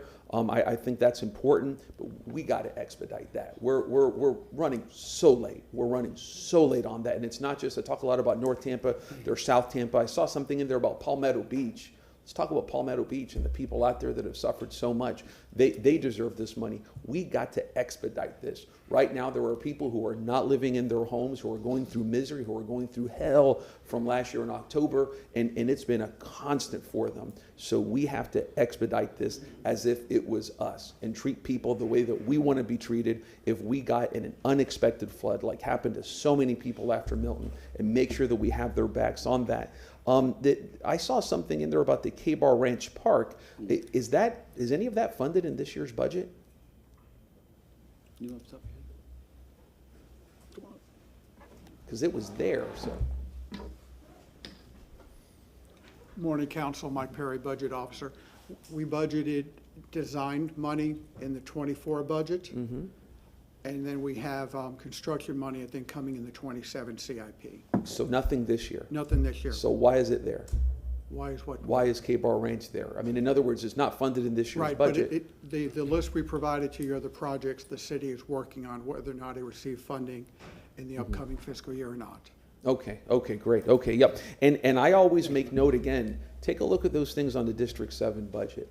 When I say that the District 7 person, I'll be leaving in a year and a half, and somebody will be taking my place, and I hope to have a really loud mouth, because you take a look at the things there, you see Forest Hills improvements. Well, they just got flooded. I hope we make some improvements there. Fire Station 24, that's the apocalypse now with fire stations. It's taken forever. It's there. We should have more progress on that. K-Bar Ranch Park, fine, and then some stuff there in New Tampa. District 7 is a part of the city of Tampa. I've been beating that drum for 8 years. We've gotten a lot done, but whenever I see those lists a little bit, again, the chip on my shoulder just gets a little bit bigger about District 7. So I wanted to make sure. Lastly, in terms of the nonprofits, I appreciate what Councilwoman Hurtak said. We had a discussion last year on taking a look at our list that we give, and we had, Hagar did such a great job, I believe it was, in looking at the percentage of what goes to different groups, and we found that veterans get very, very little. So I was able to identify some very good veteran organizations, which council I'm sure would support, and as well as some groups that help out people with disabilities. What I'm going to do is to do a memo that summarizes all of these proposed investments in these 2 areas, because they will exceed the $100,000. They will exceed the $100,000, but it's an investment that we should make as a city, because we've ignored those 2 groups in the nonprofits for too long, so I think we have to remedy that. So yeah, so again, Mr. Rogero, you're always a pleasure, and thank you for your professionalism. Thank you, Councilman sir. Carlson. Yeah, as my colleague said, we're going to have a lot of time to talk about this in depth, and I'm interested to hear what the public has to say today and at the future public meetings. So if you hear us not asking a lot of questions or making a lot of comments, we have several public meetings that we can do that in. But just to hit some highlights, stormwater is probably the biggest issue in South Tampa right now. Most of the people that were flooded were in South Tampa. You talk about a total number of $350 million over the last 7 years or so. That's like $20–30 million a year. When the Buckhorn tax was passed in 2016, folks were promised that maintenance was going to be done, and we see that maintenance has not been done in decades in many places, and that has got to be done. I see that the city has been on a big PR pitch while city council has been on vacation to talk about how much the city's done in maintenance and stormwater. The reality is it hasn't. And no amount of PR is going to change the fact that people can see that maintenance hasn't been done, and that their houses are flooding. And so we need to take it seriously. It's not a PR problem; it's an actual problem. And I'm not speaking to you, Mr. O'Hara. I'm just speaking through you to make this point to the administration that stormwater's got to be a real issue, not a PR issue. Number two, Councilmember Hurtak talked about this social nonprofit budget. I don't want to be allocated $100,000. If we set criteria for what we need to fund in that program, Councilmember Henderson had suggested that we only fund organizations for a year or two, which I thought was a good idea, so that it's not a recurring thing. It should be a short-term amount that we fund, but it should be based on criteria and a short-term bridge, not a long-term funding thing. Now you've taken, at our request and the public's request, you've taken out economic development and some of the other things that were not really nonprofit funding, which is great. But any money that we don't need to spend, it should not be a slush fund that City Council can allocate to their favorite nonprofits. It needs to be based on need and sound criteria. And Chief of Staff has worked on that before. I look forward to working with him on that as well. The fund balance, I'm a broken record, but I really believe you should go back to 2018, not 2018, 2010, because what it showed is that Pam Iorio had $150 million in the fund balance. When the Buckhorn administration handed off to us, they only had $83 million. Which was just dereliction of duty and wasting money. You should not be spending money during the good times. You should be saving money during the good times and spending the bad times. It's a miracle what Mayor Iorio did. And when I started in 2019, and supported with my colleagues, we pushed for increasing the fund balance. Luckily, the administration agreed, and now we're back up. This year, we just hit the 2010 numbers for the first time. And it's a shame that we had to do that. We shouldn't have burned down that budget like that. But now we're operating at a good level, and we've seen the results by the rating agencies. They've specifically mentioned that as a line item. That's something that City Council pushed really hard for over the last few years. So thank you to the administration for working with us on this. You talked about the housing budget going down potentially by $2 million. For anybody who's interested in housing, there's a big bucket allocated in the CRA. CRA money by legislation, one of the key areas that can and should be funded is affordable housing, and so the CRA, which is a separate entity, is heavily funding CRAs, and we're still tweaking that based on community input. The South Howard project is one that you mentioned in District 4. There's overall flooding in South Tampa, and I've said many times this South Howard project, I don't know why it's been prioritized. The way it's configured, it will not benefit the community for 4 years, and it's not going to help in a major storm. I don't know why we'd spend $80 million plus 60 or so million in interest on a project that's not going to work and it's going to disrupt the city. We need to take that money immediately and do maintenance throughout South Tampa and other parts of the city. That $80 million would be transformative in doing basic maintenance, including Palmacia Pines and Parkland Estates and others, so that it won't flood. Why are we going to spend money on a project we hope will work, which probably won't work? And at the end of it, everybody's going to be even more disruptive. We need to focus on not doing what we think is politically right. We need to do what actually is right based on science, not somebody's pet projects. The last two things that I have to mention. Do I read this correctly that the mayor is not proposing a ad valorem tax increase? She is not. She is not, and she's not proposing a rollback either. But she's not proposing an ad valorem increase. Correct. Okay, that's good news because I had heard that might happen. And if we had also heard grapevine that she was proposing a stormwater rate increase, is she not doing that either? No. Okay, so no major increases there. And then the debt, I was trying to add it up quickly as you were going through the slides, but it looks like $1 billion and a half in additional debt. Do you have the total number on the additional? And how much of that is included in the $1.6 billion that you had shown us months ago as the total debt of the city? Is a lot of that included? First of all, what's the number on the additional debt that could be, you said, potentially be allocated over the next 5 or 10 years, so it's not immediate. But let's say it's $1.5 billion. Is that $1.5 billion on top of the 1.6, or is some of that already included in 1.6? And then one of the slides you showed was the debt service, and that's only because some of the debt is old and it's going to retire, and that allows some capacity to pay. Correct. Doesn't mean we need to use it right away, but that's what frees that up. So could you just give us just some overall additional insight into debt? And thank you for the transparency that you put in this as well. Thank you, sir. Could you just tell us do you have that answer though? Do you know what the total debt is that? Oh, when you I add do up- not, but I was going to provide it to you. Okay, Can I thank you. provide it? Yes. Yeah, so my assumption is that these questions will be answered at subsequent hearings. Councilman Miranda. Thank you, Mr. Chairman. You know, everything in life has a day and time and a purpose for happening. And I've been here during the good times and the real bad times. When Mayor Oreo took over, and I got to give her compliment, we had to lay off 750-some people. The times are not good. And what happens in life, you have a repeating. And what's happening now? Yes, you still have growth. Yeah, you still have something going on positively. And it will continue that way for some period of time. However, sooner or later, you're going to hit that crossroad where you're going back where the monies that you collect cannot equal the sums of your expenses. And that's when you have a problem. And I just want to make sure that instead of all talking how wonderful everything is, that we realize there are some people, a lot of people, that are suffering because of the inflation that we have and the cost of living that we have and not affordable housing that we don't have and things of that nature. I'm going to use myself as an example. The house that I bought in 1968 was $12,400. If I sell it today for $450,000, I'm homeless because I can't find a house for $450,000. So what I'm trying to do is not being humorous, I'm trying to be factual. And besides that, the taxes that I paid in 1968 are not the same that I'm paying in 2026 coming.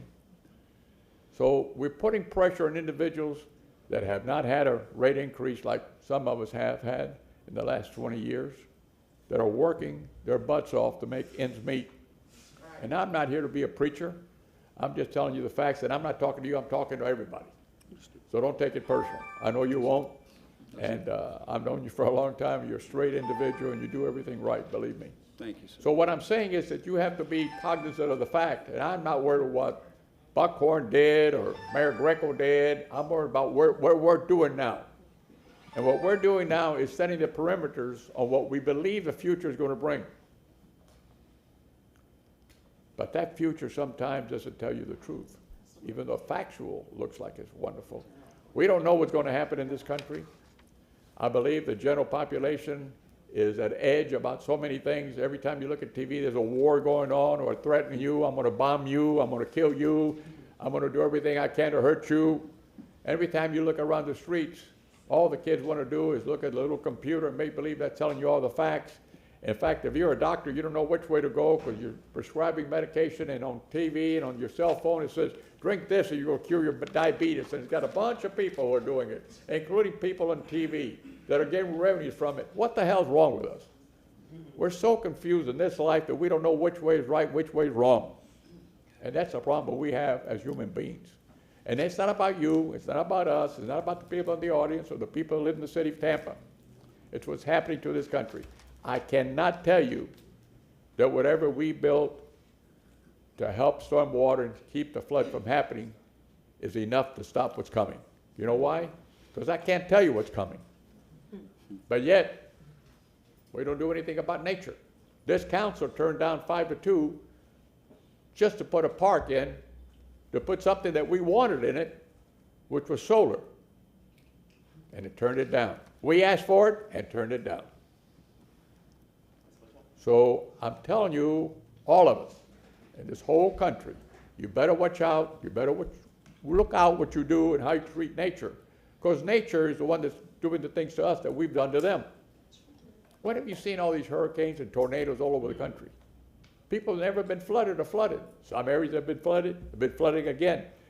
Over 100 some odd people have died in a little town in Texas. And that ain't the only one. It's all over the country. And we're still here talking about mischievous things about elections. I don't give a damn about an election. You either win or you lose when you seek office. That's it. Right. You don't have to be any different than yourself. So what I'm trying to tell you is this, let's understand what we're doing. Let's understand that every dollar is going to the right place for the right purposes for the general population, not for us, but for the general population, to make sure that we get things done right, that everybody has a chance to do something to better themselves and their family. And that takes a whole lot. It takes a lot more than a government to help somebody get up. So I'm just telling all of us, be cognizant of the fact, look to your left and look to your right, because we're all in the same boat. Thank you very much for coming. Thank you, sir. Mr. Harrow, I've got a Yes, sir. question, and this, I'm reserving anything about FY '26 for the subsequent hearings we're going to hold. Mhm. My concern is about the 2024 fund balance council request that it wasn't just a request. Can you give me some background on this? Because you brought the fund balance to us. We reapportioned that money and by council's decision, and somehow somebody outside of this council has decided they didn't like our decision, and now they're bringing different figures to us. I am I was going to wait for your answer, but I'm going to tell you, I am absolutely disgusted that this has occurred, that somebody in the other building has decided they're going to cut paving in half after this council decided to spend this money this way without any communication. One thing I don't like is being surprised. And you know this, I mean, I ran on a budget of repaving the streets. I've been pushing this from day one. We all reached a compromise because nobody got what they wanted when we were reapportioning this money. And then to be surprised today, without any communication, without any phone calls, that you're cutting the paving budget in half, I'm speechless. How did this happen? Well, no, I apologize for any misunderstanding, but if I can start. I was going to let you do that, but then my temper got away. No, I do. I apologize for any misunderstanding, but if I could walk through the process, and perhaps we'll understand how we came to where we're at right now. This is funding that, of course, was left over from the prior fiscal year. Until the mayor brings council a request to appropriate this funding, it is unspendable. It remains in a fund balance, and that's where it's at right now. This, from my perspective, was viewed as the mechanism for that. Council would like this funding left over from last year in these particular categories. The mayor is recommending almost all of it for those particular categories as you see there. And this would be the mechanism for council to say, yes, bring us a financial resolution to appropriate this funding. This funding does not exist yet in any of these categories for spending. So was it just a circus show the last time the council made a decision? And what the hell do I care about what the mayor wants when it's the city council's decision of how to appropriate this money? I understand your perspective, and I'll defer to legal, but I don't believe it is city council's decision to appropriate the funding. Whose decision is it? It's the decision of the mayor to bring it forward for council approval. Well, no, she doesn't spend money that's not appropriated. We have to appropriate that money. Exactly, and this, again, we view this as the mechanism for that, to get us to a point So where council can how did this appropriate. get changed? So this council, that happened at a previous meeting. The administration came before us, you came before us and told us we have this much money and unspent money. And then council, and this is what we want you to reappropriate this money. This council, in good faith, made a decision and voted on a resolution to spend that money. And then now what I'm hearing is the administration says, well, we understand you made that decision, but we don't like that decision, so we want another bite of the apple. I disagree with that recollection. I don't think that's what happened, sir. Yeah, that's what happened on station, which one? Councilman Carlson. Station 24, where Councilman Vieira made a motion to allocate what was 11 million, and then at this time last year, you all said, we just didn't spend the money. We spent it on something else. By charter, the administration doesn't have that authority, and I'm tired of the administration blaming us that we're trying to take over the powers of mayor. We're trying to defend the powers of city council as defined by the charter, approved by the people. And the mayor's office does not have that right. The mayor's office does not have the right to do a lot of things that they interpret that they can do. But once we allocate the budget, the mayor's office can't just take it away. I didn't talk a lot about road repair, but it is number one or number two throughout the whole city. Our roads are in horrible shape. I've never seen roads anywhere in the world that look as bad as our roads. It's disgusting that we have not and the compromise that we agreed to this year and the year before were small compromise. We need like $40-50 million a year. We compromised by adding another $5 million. But we need to take this seriously. The people that moved here that had private equity companies and managing billions of dollars, a lot of them are moving back wherever they came from because they're disgusted with our roads, they're disgusted with the flooding, and they're disgusted with our parks. And so if we want to talk about economic development, let's fix the roads, let's fix the flooding, let's fix the parks, and let's make sure that we keep our people safe. Thank you. Before I hand it off to Councilman Miranda, I just want to say I don't like surprises. And I mean, I think this council's been very clear. And, honestly, repaving roads is part of our stormwater as well. I mean, it's a critical part of how we shed water off of our properties. So, I mean, the fact that it cut in half of a decision that was just made just weeks ago, I mean, it just blows my mind. And before I hand it off to Councilman Miranda, I want to remind the audience, I love you all and I appreciate the energy, but no snapping fingers, no clapping, no voice backs from the audience, okay? So you'll have your opportunity during public comment to express your viewpoints. Councilman Miranda. Thank you, Chairman. I just remind all of my colleagues that this is a presentation, and I'm happy that this is coming the way it is. I'm happy for the comment. But it soon becomes the council's budget when it's handed to us to pass. So we can make the changes. There should not be an argument. We can do it legally without no problem, and then there's no more conversation. Well, maybe I'm confused about what we did a few weeks ago. That's Pardon me? about maybe I'm confused about what we did a few weeks ago. No, I understand that. Yeah. I'm not debating what you said. Right, I understand what you said. Yeah. But this could be corrected without any legal or any fuss. No, I agree. When they hand it to us, it's no longer the administration budget. It is the council's budget. Yeah, very good. Thank you. Anybody else? Sir? Yes, sir. Again, apologies for any miscommunication. From my perspective, I thought I was very clear that this was a mayoral decision. I'm sorry that message did not carry forward. It is never my intention to surprise anyone on council or the public. But miscommunication happens and misunderstanding happens, so I appreciate your perspective.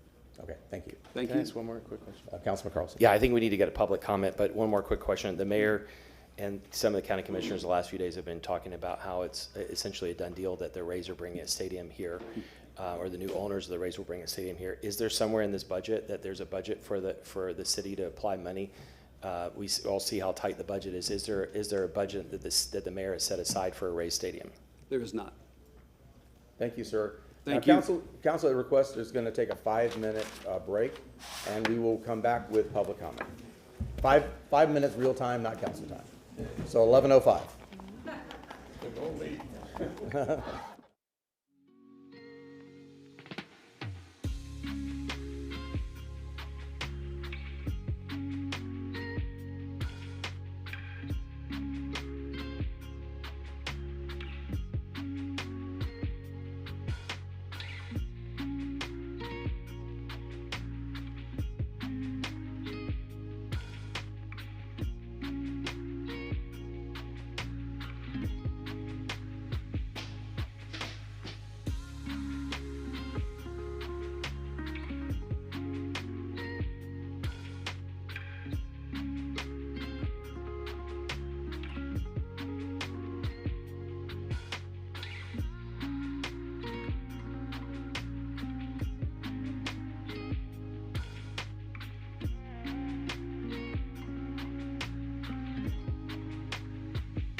Miranda. Here. Maniscalco. Kurtak. Here. Vieira, Carlson, Clendenin. Here. We have a physical quorum. Thank you. We're going to move to public comment. Mr. Shelby.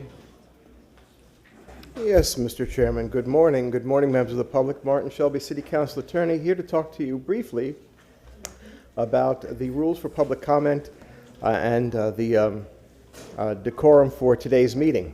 With regard to public comment, you've had the opportunity to submit cards outside for general public comment, and 1 card per speaker. Each person submitting a card will be recognized by name to approach and speak. A 3-minute time limit applies. And to please print legibly, because names that cannot be read will not be called. Now, if you're here to speak at something on the agenda that's been designated as a public hearing, you will have time to speak to that item at the time of the public hearing, and use the sign-in sheet that's outside instead of the public speaker card. If you need assistance, please see the city staff. Now, members of the public are allowed a reasonable opportunity at the beginning of today's agenda to address any item on the agenda before the City Council takes official action on an item. And again, if it's something that's set for staff reports or it's something on the consent docket, the time to speak to that is now. A 3-minute time limit applies, as I said. Members of the public are also reminded to please refrain from disruptive behavior, including making vulgar or threatening remarks, or making or causing disruptive noises or sounds, or displaying signs or graphics. Speakers are also reminded to refrain from launching personal attacks against any city official, staff member, or members of the public. The chair will rule out of order any person who speaks without being recognized or attempts to address the council from outside the speaker area at the podium. Persons failing to comply with the council rules may also be ruled out of order and, at the discretion of the chair, may be removed from the chambers for the remainder of today's meeting. Now, finally, please note that City Council should refrain from engaging a speaker under public comment, and the public should be aware that City Council does not take questions or have a dialogue with you during agenda public comment. This is your opportunity to express your position. Thank you. Thank you, Mr. Shelby. I also let the record reflect that Councilman Carlson is present, and we're going to do online first. We have 1 speaker, Michael Randolph. Michael Randolph, are you on? Yes, good morning. Good morning, sir. My name is Michael Randolph, and I'm with the West Tampa CDC. Today, I'm here to talk about the Rome Yard projects and updates, specifically the West Tampa Technology and Wealth Building Center. And doing so, I want to honor the late Councilwoman Henderson that put so much into this project, and this to give a couple second silence in that particular respect. Thank you. This project was born from a groundbreaking community benefit agreement, bringing together the CDC of Tampa, Tampa Housing Authority, and the West Tampa CDC in a powerful public-private partnership. I call it the dream team of local leadership focused on inclusive development and community economic development. Our training center will be among the first build constructed under the Rome Yard project, serving as both the operational headquarters and the training hub. Today, I'm proud to announce updates on the West Tampa Technological Center. First, we're talking about creating 30+ community-based, job-based, home-based jobs. Each will be equipped with artificial power to run it. Second, the creation of 80 new tech jobs, artificial tech jobs. This is focused on hiring directly from the low-income neighborhoods to create a digital divide, to end the digital divide. And finally, preparing for technical literacy, which focus away from that idea of consumerism to investment, covering access building, Web 3, and generational growth. To sustain this project, we are adopting what's known as a community compact agreement, in which Recipients who do get an opportunity to start that business do pay back the community plus 10% of the services that we provide. This is an earned income model that promotes accountability and keeps the initiative running. What's most important, the budget for this project is $280,000 because it's ran by 80% artificial, 80% of artificial intelligence staff. That 85, that 285 is 45 production and what we would do if we had live employees. If we had live employees, we're talking about $650,000. This results in a high efficiency programming that boosts digital equity, build wealth, and strengthen the long-term economy. Thank you, Mr. Randolph. Thank you. Our next speaker is Ariel Danley, followed by Bishop Michelle B. Patty. Good morning. Good morning to our distinguished council members. State your name first, please. My name is Ariel Amir Danley. Good morning to our distinguished council members. I'd like to take this opportunity to say thank you to the city of Tampa, the mayor, the aides, the staff, the residents, Chief Burkhoff, Chief Tripp, and all of the first responders that carried my mother out with dignity and every kindness that has been shown to my family so far. My name is Ariel Amir Danley, and the Honorable Councilwoman Gwendolyn Henderson is my mother. Now, to new business, the future of our fair city, because every neighborhood deserves to feel like it's part of Tampa's heart.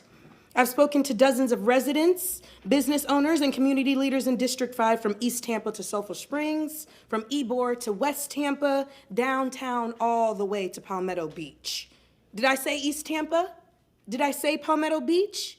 Let me say it again, East Tampa and Palmetto Beach. I'm repeating myself because too often those neighborhoods are asked to wait, to make do with less. And today I'm simply saying we can do better. Mayor Castor is correct in saying Tampa's greatest asset is its people. Let the support of the people take the lead. My neighbors, the souls who occupy our streets have been clear. We're asking for the basics. Fix our streets and sidewalks, fund home repairs, and keep people housed. Make housing attainable, develop this city thoughtfully, invest in the youth and lighting and public safety, light up the Ybor corridor, illuminate West Tampa and East Tampa, College Hill and Highland Pines. Families with decades of underinvestment need infrastructure and housing rehab that is real because it's urgent. In Ybor, downtown and Channelside District, we need better flood protection and real support for small businesses. These are not just entertainment zones, they are home to workers, families, and community. The difference between Hyde Park and Ybor or West Tampa isn't the people, it's the investment. And that's a choice we can change. Sulphur Springs already gave you a plan. Open your hearts and fund the progress. Restore the pool, not a patch job. Dig it up, build it right, protect the springs, address the blight. In West Tampa and Palmetto, any investment along waterfront must include people who've lived there the longest because their sacrifices are worth investing in. Invest in our long-term goals, protect the tree fund, manicure the trees, transportation, improve mobility in the urban core, prioritize our storm infrastructure. It's not a question if storms like Helene and Milton will find us again. The storms are coming without a doubt. Let's not settle for patchwork. Let's set the national standard for what can be done. Support our first responders, give them a raise, make them feel appreciated. And last but certainly not least, make the Yellow Jackets whole. Let's give them a beautiful home because the people have not forgotten them. When we online shop, we often get to a screen that says, would you like to confirm this payment? Well, the people have spoken, and we would like to push the button. Thank you, Ariel. Thank you. Next speaker, Bishop Michelle B. Patty, followed by Bill Truitt. Good morning. I'm Bishop Michelle B. Patty. I'm here to speak on the budget. The boundaries do not stop for South Tampa at Gandy. South Tampa go all the way to Mike Deal Air Force Base, also to Port Tampa. We're talking about German Street, Kissimmee, and on and on. People there lost their homes. They are devastated. They called me because there was no communication coming out of City Hall to tell them what can be done, what can happen, what they can get their needs from. So they need better communication. They need help. We want to talk about East Tampa, the trees, she's already said well, so I'm not gonna go back over that. But there are people that lives outside the boundaries of the CRA that are senior citizens who's on a fixed income, whose homes are being destroyed, and they can't get any help. So we need to make those programs accessible to these people. Also, you talked about the nonprofits. I'm glad to hear about the nonprofits, but they need to be responsible. They need to do the work. They need to turn in, show where they've done the work. But most of all, they need to do an audit. Audit should be done showing that what they've done with the taxpayers' money. Taxpayers, we're pushed to the limit where we don't have any money, but we still believe in safety. We believe in fire. We believe in all these necessities. We believe in them, but we don't want people to just squander our dollars away because they think no one is looking.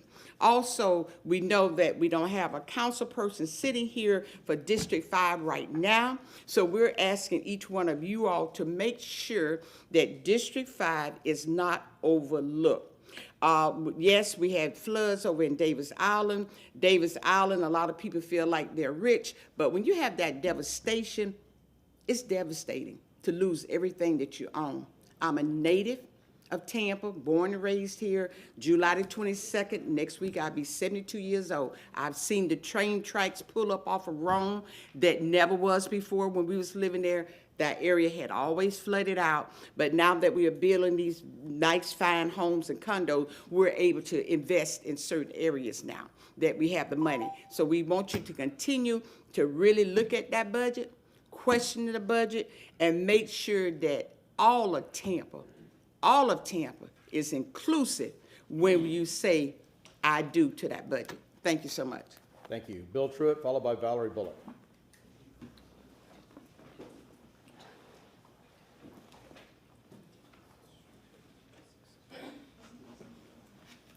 Good morning. I'm William Truitt. I live at 1005 East Clifton Street in Hampton Terrace and Old Seminole Heights. In my neighborhood, Hampton Terrace and Lake Roberta have significant historical importance to Seminole Heights and for the city of Tampa. This is related to item 43 later. In the early 1900s, the lake was a watering hole for cattle when the farmers would bring the cattle into Tampa for auction. I don't know if many of you know, in 1913, newspaper advertisements touted that Lake Hampton at that time, in a proposed Hampton Terrace development, was one of the largest natural springs fed lakes Hold on in one second. Tampa. Audience members, can you please withhold your conversation or go outside, please, because we can pick it up all the way up here. Thank you. Continue. I'm sorry. No, it wasn't you. It was Okay, I couldn't hear what you were saying. Okay, so I was talking about the natural spring lake. So it was not until the early 1920s that Lillian Probasco and Probasco Realty began to develop Hampton Terrace as we know it today. In 1924, that's when the first major infrastructural projects began, and they began work on what was the only natural spring-fed lake within the city of Tampa. They renamed the lake at that time to Lake Roberta, and also to Hampton Drive, the circle that goes around Lake Roberta to Roberta Circle, which was named after her daughter at that time. Many of you know Christmas traditions are very big in our neighborhood. They began with Santa and the reindeer back in the 1930s with the floats. In the 1940s, some of the largest bass tournaments were held at Lake Roberta at that time as well. But it was interesting also, too, during the 1940s, flooding was a major issue here in Tampa. And Lake Roberta was one of those areas. And in 1948, the city began flood relief efforts by adding storm inlets and outlets to Lake Roberta, and it was repurposed to a storm retention pond.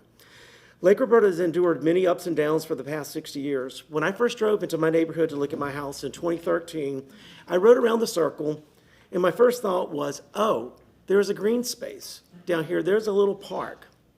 And then I happened to notice a snowman, and it was sitting on a float. The lake was just a green pea soup. It was thick at that time. And shortly afterwards, many neighbors began working together to improve the lake. Hampton Terrace has changed a lot in the last 15 years. A lot of new homeowners, people with civic conscience to want to do something. And I would like to say that working with the city, we've done a lot for Lake Roberta. Today, the lake is beautiful. And item 43 is coming up later today. We're asking that You will continue to monitor the lake for safety in the area. It is home to many wildlife. We enjoy the area. Many of the traditions that continue with Christmas is still happening around the lake. It is home to many different species. It's also to become a migratory spot too for birds when they come in. We had swans for the first time in the last couple of years. So I'm asking hopefully that you will support this today. Thank you. Thank you, Bill. Valerie Bullock, followed by Stephanie Pointer. Good morning, Valerie Bullock from East Tampa and Ponce de Leon and Collegia. I want to just put this map up here, and I hope everybody can see. Flip it over, yeah, flip it over. Oh, flip it over, oh, Lord. Okay. Okay, let me do it this way right here. I was on Facebook and I was talking to some people and they kept saying that they stay in North Ybor. So I said, North Ybor, I never heard of that. Where's that at? And they started telling me it was on 22nd Street by the old Jeans Bar and the Florida Senator newspaper. I'm like, no, that's part of Ponce de Leon Collegia, Belmont Heights, that's East Tampa. And then I say, let me do a little research. I went to the City of Tampa website. They had a page up there, and I typed in North Ybor, and this map came up. So Ybor City goes from down there by Phillips Shore all the way to Martin Luther King. And if that is not true, the city really need to take it down because it's an insult to me and some more people. If it's East Tampa, it should be on the city website designated as East Tampa. And I was sitting there thinking about it, and now my mind going crazy. Oh, this is why they named the apartments on Columbus Drive and 22nd Street Casa de Maceo, because this is the agenda they are trying to push. And I think it's rather backhanded. And the reason why I'm saying this is because now it's time for the budget. And when the gentleman was up here talking, and he was talking about the district, he really rushed through it. So I didn't get to hear any ideas or what's going on in East Tampa. And without representation right now, and the budget is coming up, I don't want us to be left out. I've said it repeatedly, and I'm gonna say it again. East Tampa need an economic engine. We need distribution centers and manufacturing warehouses over there. And I know downtown have the board that where they negotiate with people. They bring in, like they did with the people who do the computers, they bring in economic development. So that's what we need in East Tampa. And I don't hear nobody talking about it. When it comes to East Tampa, I hear about the cigar place, the old chip-in bar that they're gonna remodel. I hear about that. I hear about first-time home buyers program, but I don't hear nothing concerning economic development. The nice, pretty houses, we must have a job to be able to buy them. Thank you. Thank you, Valerie. Please silence your phones. Okay, next speaker is, the card says Pointer. Are you changing your name like Cher? Is that just Pointer now? You know it. Okay, very good. Good morning, Stephanie Pointer, or is it afternoon? It's pretty close. Oh, I always love budget season.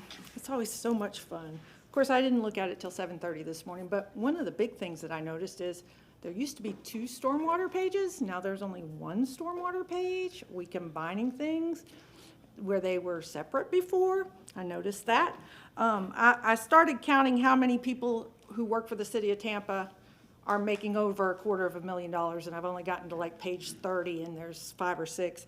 And you know, yes, they are public servants, but when we get over $250,000, and I haven't had a chance because it just came out yesterday, I can't wait to see how much of an increase these folks got, because I don't remember anybody being over $250,000 in last year's budget. When we get to the nonprofits, the arts, whatever fund, can we make a separate meeting for that? Because last year we spent a lot of time talking about that and didn't get to other things. I would also like to point out that the mayor told me this morning that we're gonna stop servicing parades with our stormwater department. That just tickles the crap out of me.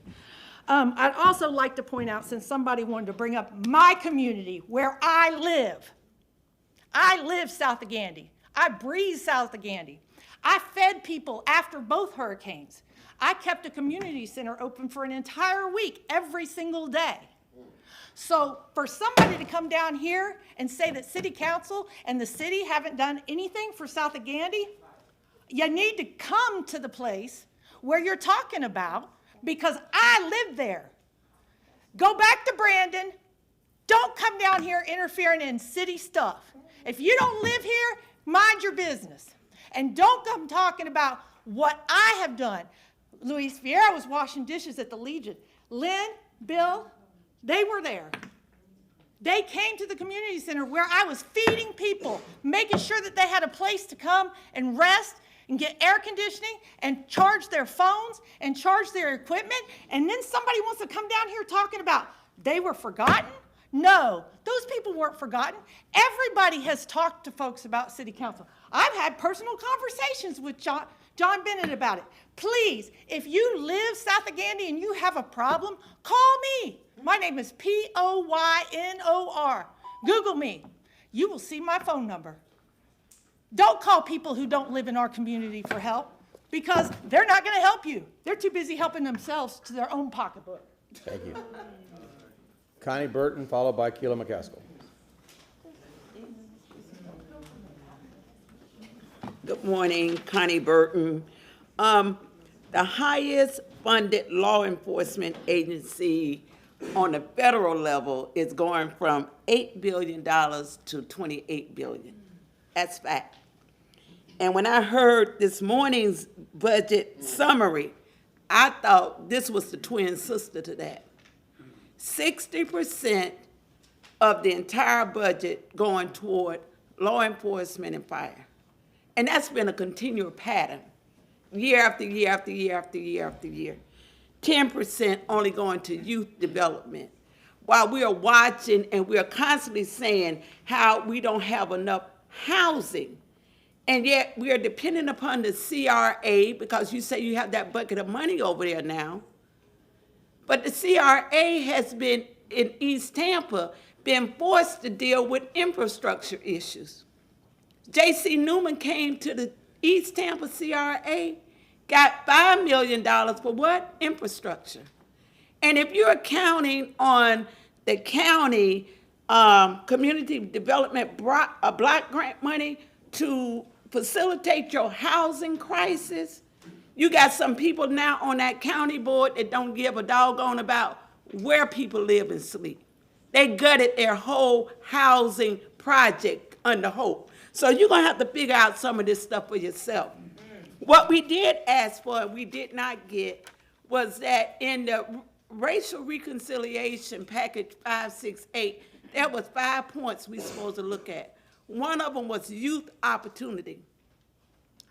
For the 2 years, we asked for an increase for young people to have jobs within the city of Tampa.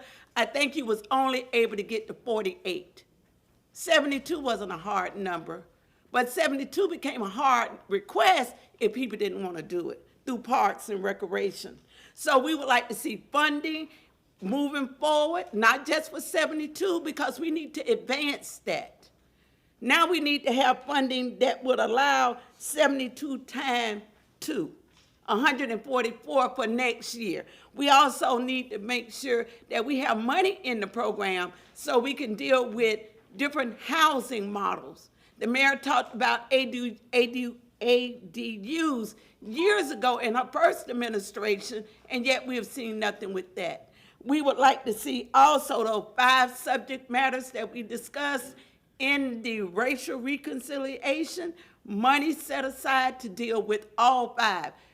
Preserving history, economic redevelopment, youth opportunity, housing, and money for returning citizens. If that's not in the budget, then why are we here? We keep talking about the same things that the people need to have to uplift their lives, but yet it continues to be ignored. Thank you. Thank you, Connie. Keela McCaskill, followed by Frenny Taylor, I think is the name. Good morning, Keela McCaskill. I also wanted to follow co-sign on what Stephanie Porter said down in South of Gandy. Although I'm active in East Tampa and West Tampa, home is south of Gandy, Port Tampa. In fact, Gandy Civic Association, Than, south of Gandy, Councilman Carlson, everybody was active in that community. Again, don't talk to people that don't live in that area or support it. I'm here today specifically to talk about D5 because we don't have a representative in this seat to talk through the budget. I sent some of you some of the recommendations that are good ideas to support this area as it relates to the budget. 568, I didn't see any pretty pictures or graphics that talked about 568. We should be excited that you admitted the wrongs, the disdain for black people, and that resolution was your way to make it right. It would have been great to see a great graphic to show the budget and the support and how the city is going to move this forward, especially coming from the mayor, since it's in her time that we're trying to deal with this resolution 568. We'd like to see some business assistance services. Our businesses are not scaling, they're not sustainable, they can't even participate in certain things because we need some supportive assistance. And business assistance services, previously we requested $600,000 to be supported, particularly over in District 5, to support the businesses there. Creative down payment assistance opportunities. We already know we give them up to $100,000, but can we create something creative, like a non-performing second mortgage, which we hadn't used that approach in a long time? Can we do that? We learned we need to go from 39% of home ownership in Tampa for black, indigenous people of color. We need to get to 60, and that's one way that can help us do that. I want to see some funds and a collaborative effort to address the homelessness along the Nebraska corridor, which is right in the middle of District 5. We need to see more than just one effort. There needs to be a combined initiative. I see right now TPD is using, I don't know what that car is called, there's nobody's in, but it sits in the middle. It sits on one of the sites that I'm developing. We can do more of that. We've extended an olive branch to say, what do you need from these owners that dominates most of Nebraska? What do you need from us to help do something to attack this homelessness or resolve it? I'd also like to see a community navigator for the CRAs to interact between, almost like an ombudsman, to go between the city and the CRA to get the information communicated, in a marketing representative that gets the information out. There's lots of resources to assist homeowners. The Beat Parks and Ray Hale over in the housing, they are doing an outstanding job. If I could give them a gift and you guys would allow it, I would give them an awesome party or gifts, because what the community is reporting back is they have turned that program around and it is outstanding. So thank you guys. And then the other thing I'll say is the language. As we talk about a budget, we need a directive from you as council to give back to the administration to say 25% of that budget needs to be spent with disadvantaged small business, minority owned, whatever you want to call it, but it needs to be a directive from you. Otherwise, they'll think that it is optional. Thank you for your time. Thank you. Is it Freddie or Taylor? I can't read it. Freddie Taylor, sir. Freddie, thank you, sir. Chair, Council, my name's Freddie Taylor. I was terminated from the city of Tampa by Human Resources. I've been a productive employee that worked overtime, emergency response, no write-ups, no suspensions in 8 years, nearly 8 years. Went on administrative leave to deal with an unfortunate family matter, but once I returned and requested reinstatement, I was reinstated on around April 16, 2025. Never allowed me to actually return to my department, which exhausted my medical expenses. HR had other plans for me. I was subsequently being investigated for a 2020 charge that was no process in court. I repeat, no process in court 5 years ago, which they knew the outcome of it, but they still decided to look into it because they had plans to basically have me removed. So they investigated the 2020 charge during a pandemic year. I was never arrested, but I was charged with a misdemeanor that was, again, no process for the third time. A depraved group of HR employees charged me with neglect to report. Also, they followed up by moral turpitude. My question is, what duty did I have to report? In section 7.6, it outlines after an arrest, you have the duty to report. There was no arrest. Anyway, there's no moral turpitude because there was nothing amoral done. So I was still confused why I was being investigated. But as a matter of precedent, in a similar situation, an employee didn't report an arrest. He received a one-day suspension. I would like consideration to be added to the list of city employees referred to the independent counsel. I've been in contact with Councilman Vera, As I looked at my zip code, I thought he was my councilman, and I reached out. It was to no avail. Secretary was kind enough to take down my information. I was also asked to speak with City Attorney Martin Shelby, who his aim in the discussion was to discourage me. And I'm extremely disappointed by that circumstance because I believe that Mr. Carson and Mr. Charlie and the council as a whole really care and understand the issues with leadership in general, but it seems like it's a merry-go-round. If I've been trying to contact you, Councilman Vera. I'm sorry, we have a rule in council Yes, that sir. you're not allowed to address individual council persons. You're not even allowed to like specifically talk about individual council persons. So if you could, I kind of let can that rephrase first it. go. I appreciate it. Thank you. Understood. So I made contact with the office here, specific council, and you all had Fox 13 had women on here talking about their situation, but you referred them to independent counsel. Why can't I get independent counsel in my situation? Okay, thank you very much. Appreciate it. Marty Green, followed by Fred Hearns.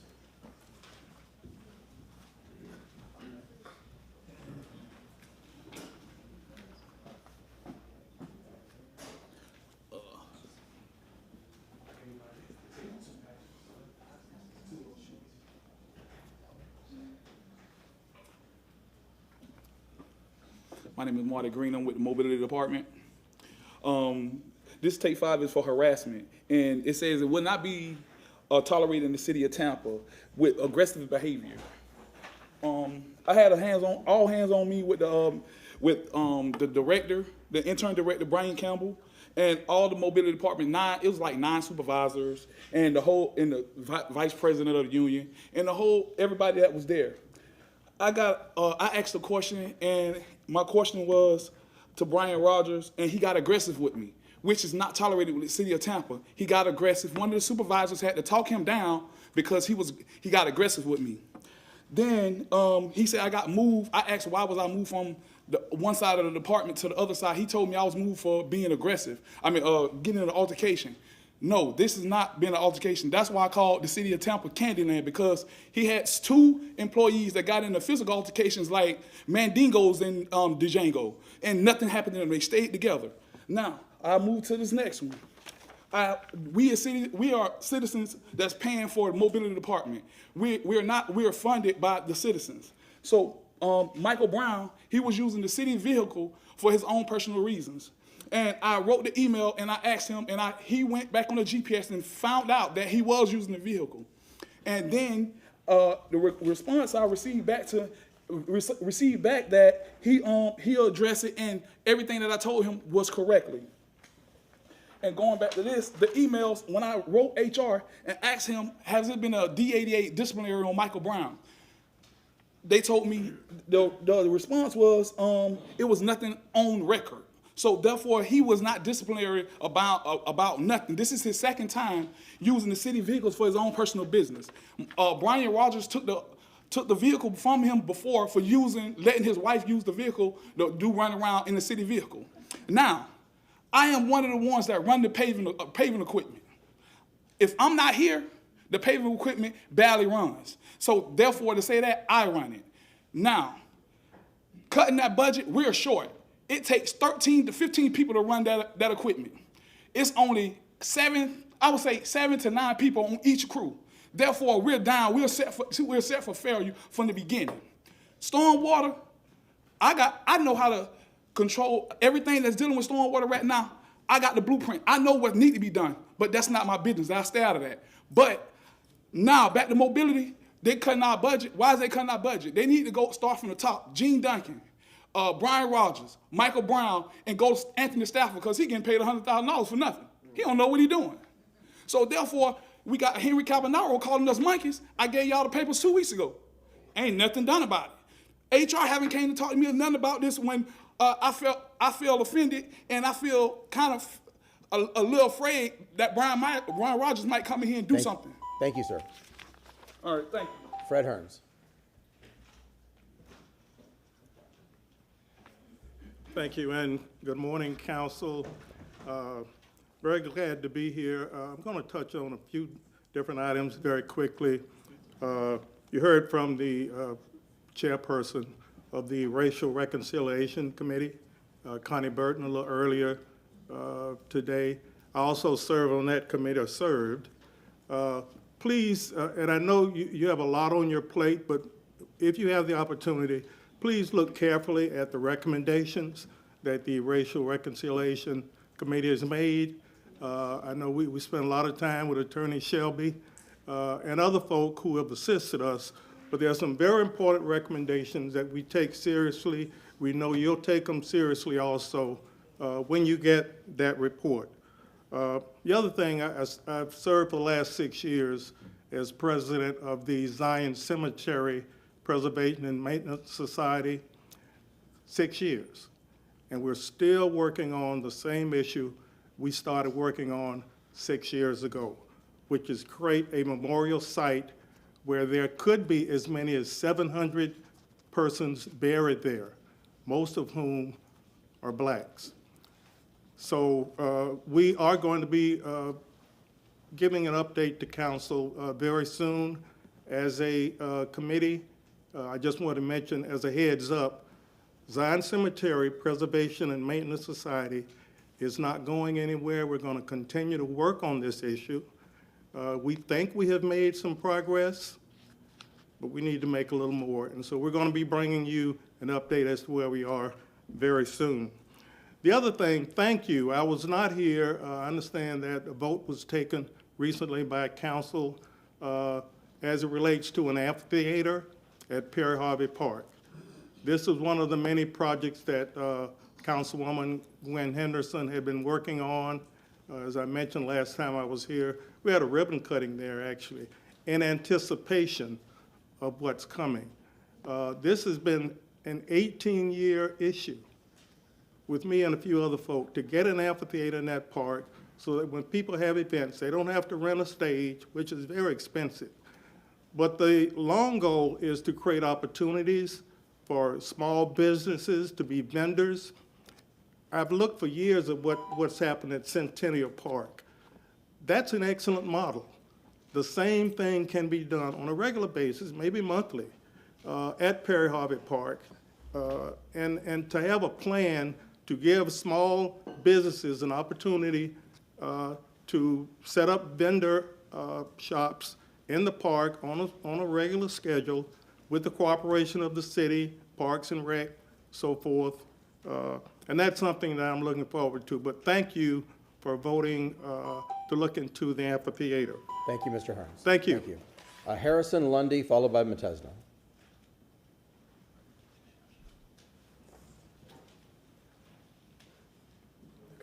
Thank you, Council. My name is Harrison Lundy. I'm with Voices of Florida. I actually haven't been up here in a while, so it's pretty nice to be back up here, but I did have something off of the agenda that I wanted to speak about today, but it's something that we still believe to be very important.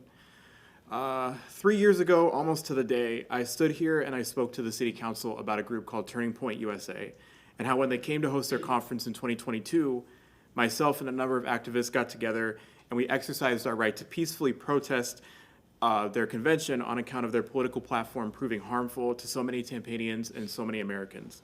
Our people were met with literal violence from attendees and harassment from their camera crews, including myself getting pulled down the stairs of the convention center. So as a result, I came up here and demanded that the city and the mayor issue some sort of apology and some sort of statement on not only the convention center's partnership with this group, but their refusal to respond to violence.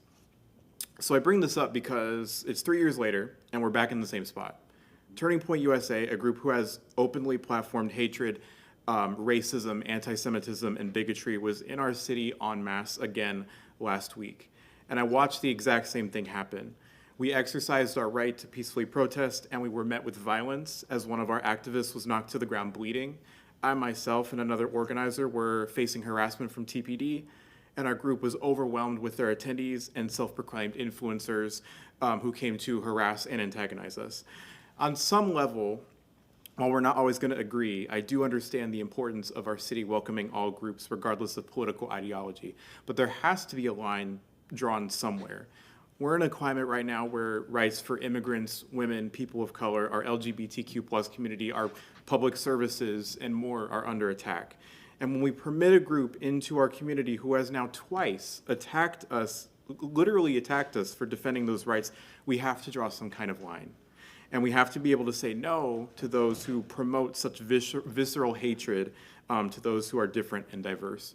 So on behalf of the activists who were harmed that day, and on behalf of those that witnessed harm from people who realistically don't even live in Tampa, I am once again asking for some kind of public response for this event, some kind of solution going forward, and an apology for Mayor Castor and the City Council, because we can't claim to be a diverse and inclusive city when some of our biggest dangers to that diversity are getting such a public platform. So thank you.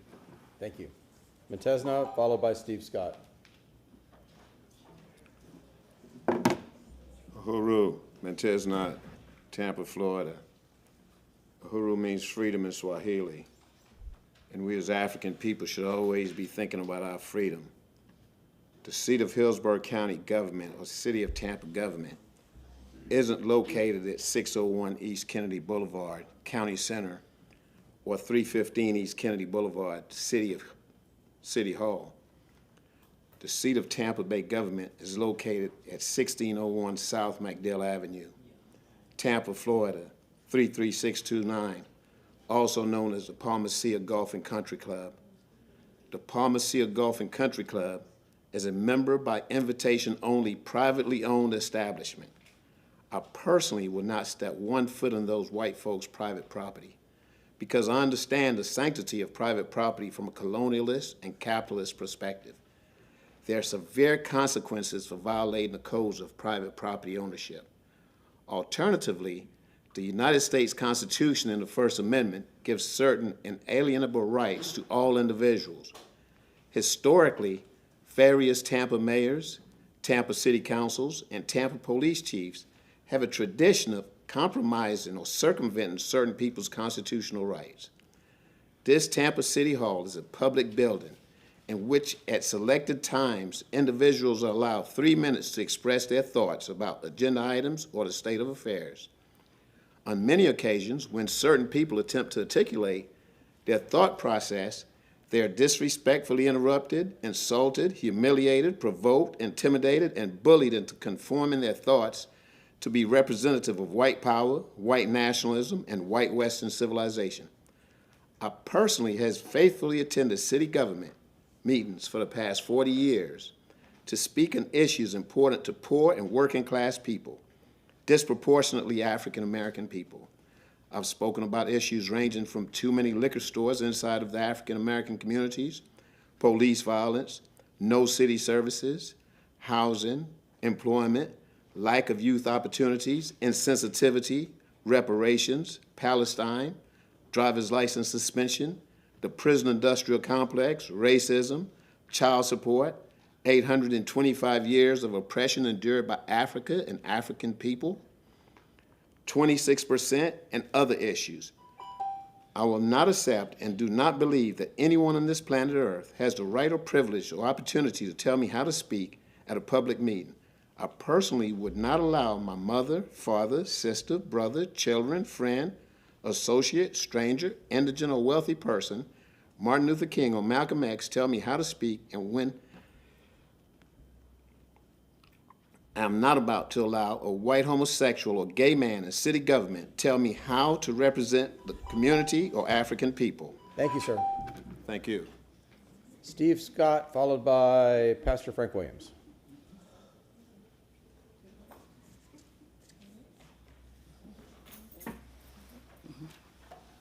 Yes, sir. Good morning. How y'all doing? Good morning.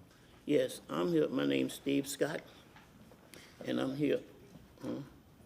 Somebody say something? No, you're I good. got good ears. I can't see, but I got good ears. You're good. Okay, all right. Yeah, I'm here. My name's Steve Scott. I'm here to solve a problem that I have about my property. When the hurricane come and destroyed the trees and stuff, the back of my house, before they put the fence next door, it was the company. They didn't have no fence. and we could have the interest. I drive, that's when I can see, driving to the entrance to get behind my house and cut down the big tree limb that the hurricane did when they came. So we have trailers, and we put it on the trailer, and we was able to take it to the city dump when the hurricane hit. But the company put their fence on their property. So now I don't have no way of interest to get behind my house because of that fence put there. And I do have a driveway, but it's in at my garage.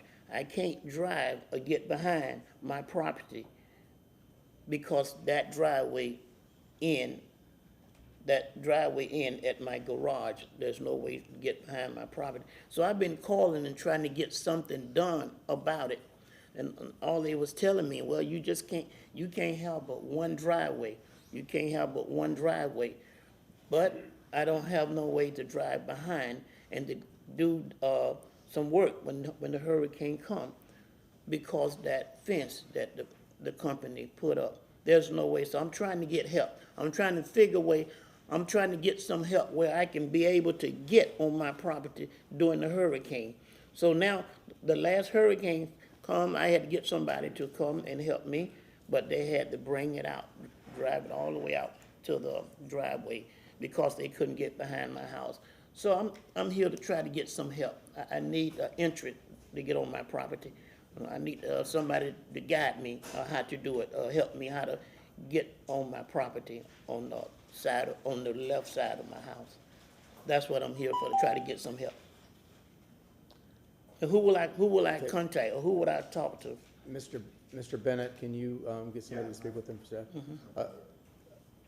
Ms. Hewitt, would you make sure they meet? Thank you, Mr. Scott. Appreciate it. Go back to your seat. Okay. Thank you. Pastor Frank Williams will be followed by Darrell Height. Yeah. Yeah. Ready? 1, 2, 3. Thank you.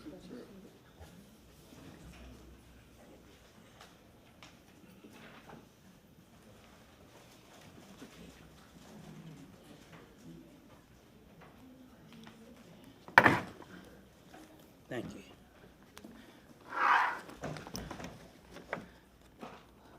Good morning, Pastor. Okay, I hope y'all give me enough time to get up here. You're there. Let me get these.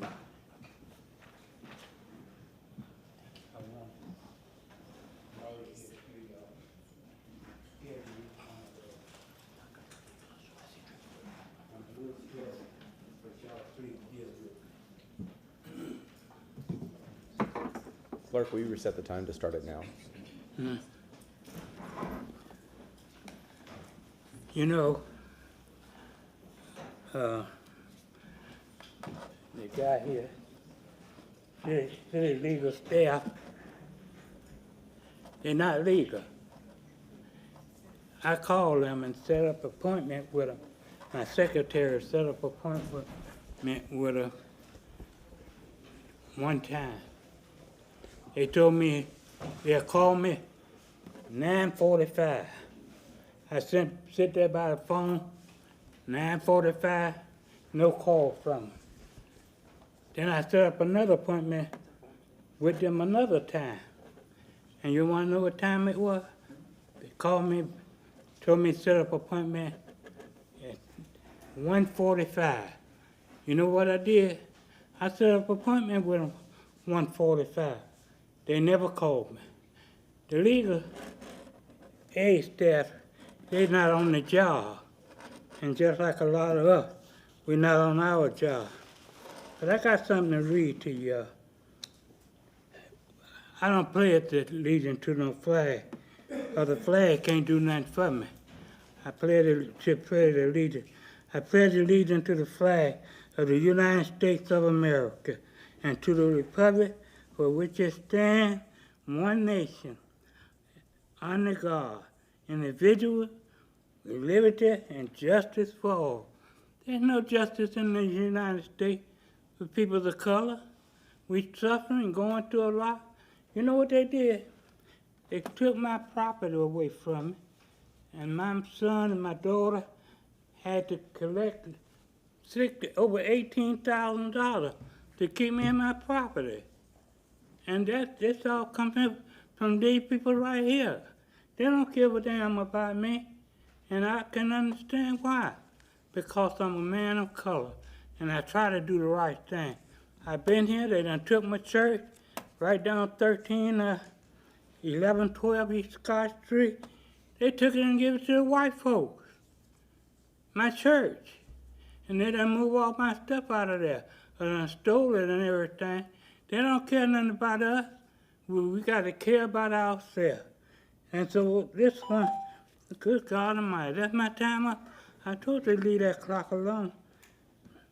Congress shall make no law respecting the establishment of religious or prohibit the free exercise thereof, and abridging the freedom of speech and press of the press, and the rights of the people to peaceful assembly and to petition the government for redress. Boy, that's a shame y'all don't give me- Thank you, Pastor. Huh? Thank you so much. Your time's done. Thank you so much. Thank you. You gonna give me a little more time? No, I'm sorry. You see what I'm talking Have a about? beautiful day. We'll see you next meeting for your for It's the more way time. they treat us. Thank you. And For- he looking at the color of my For those of skin. you that are waiting for the 10 and 10:30 public hearings, I apologize. I will tell you that we can cut you guys loose because we're not going to hear those until at least 1:30. So if you want to leave and come back at 1:30, we'll, because we still have probably another 15 minutes of public comment, so. That's all right. And No then justice then we here. go through the consent agenda. No and lunch, justice here so. for people of color, and it never have and Thank- never will. Thank you, Pastor. All we gotta do is keep coming and keep praying, trusting in the Lord. He make justice for us. And that's what, I had a whole lot. Did y'all get my flyer? We did. You Thank you. pass them each round to each one of y'all? We got it. Thank you. Read that flyer, please. Thank And give me a thank- response. Thank you, sir. Daryl Hike, followed by Robin Lockett. Thank you, I appreciate you.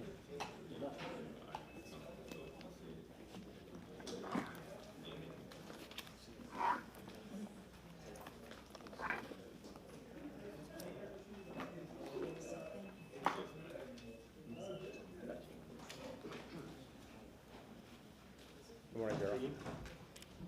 Started out this message wanting to say good morning. Now it's time to say good evening, good afternoon. I don't know how that list. I was the first person to sign up, and I'm the last. No, okay. Hey, good morning, good afternoon, everyone. My name is Daryl Heitch.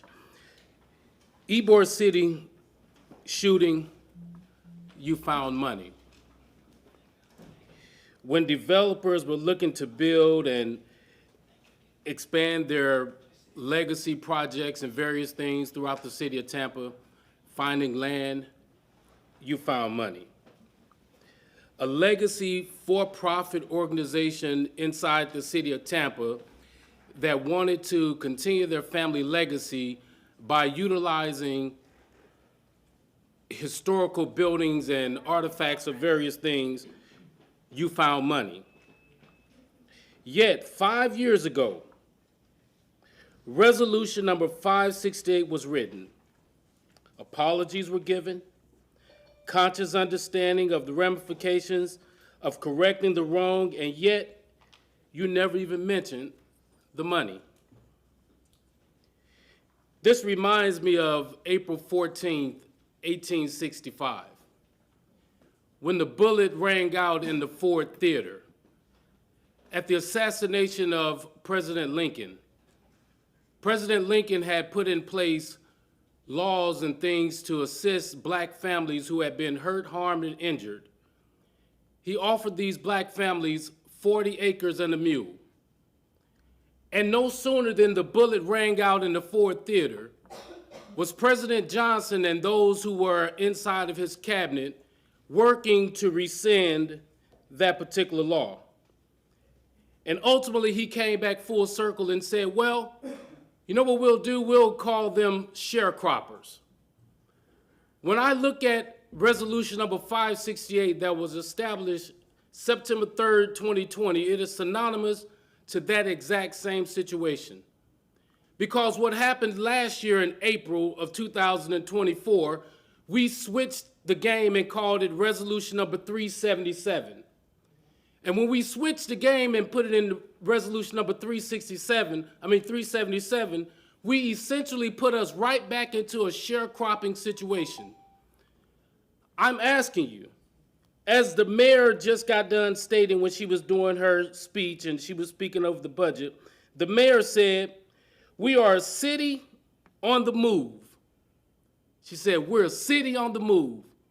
The question I have to ask, and the overwhelming concern I have is, was she including black people on the move? Because right now, we're still sitting stagnant.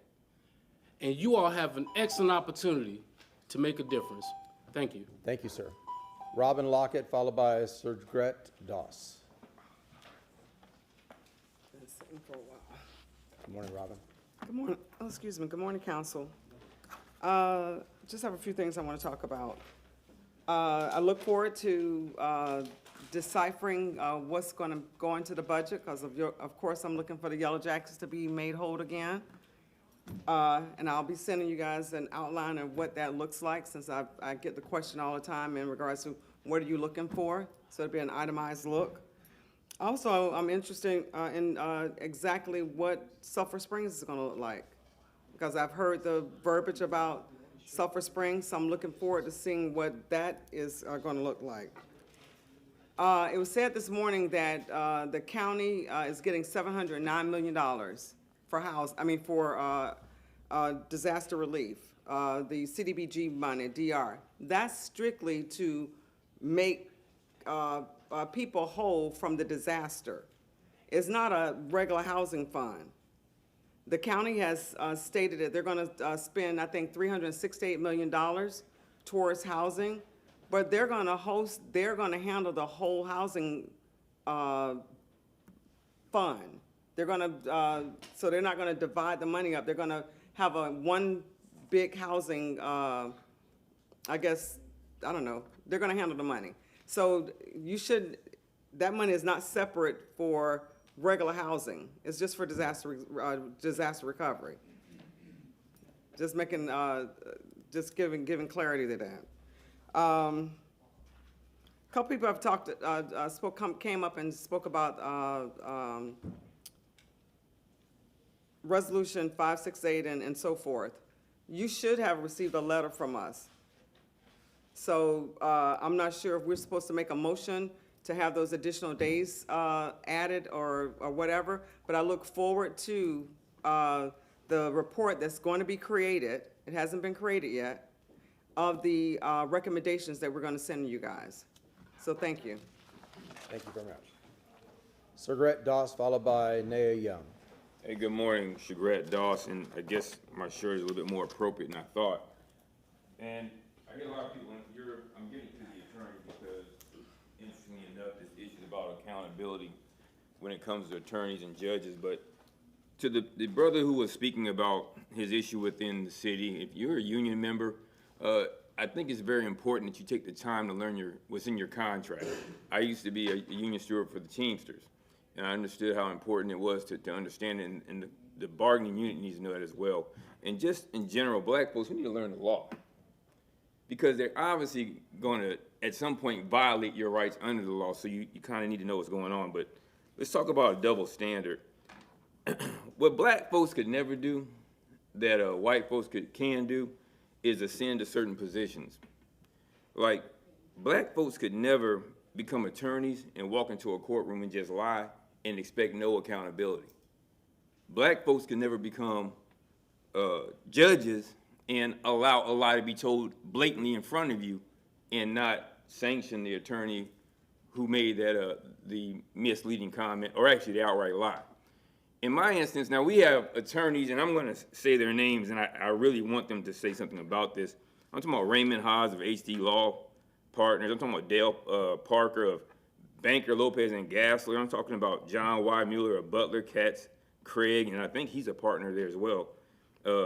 Michael Rowe, which we know, I think he's probably the most despicable person I've ever met in my life, of Austin Road Basketball. I'm talking about Deanne McLemore of Banker, Lopez, and Gassler. Tabitha Blackwell, Judge Emily Ann Peacock of the 13th Judicial Circuit. We already know I don't think very much of the former Judge Greg Holder for what he and one of your city employees tried to do to me a few years ago when they falsely accused me of perjury. We're still in the 11th Circuit, so hopefully we can get this thing moving along. And I'm talking about Judge Paul Huey, who sat right there. Actually, the interesting thing about it is the whole world can go to my YouTube page. And by the way, I'll say that because I found out because I posted something of me speaking before. We profit share, so we're partners now.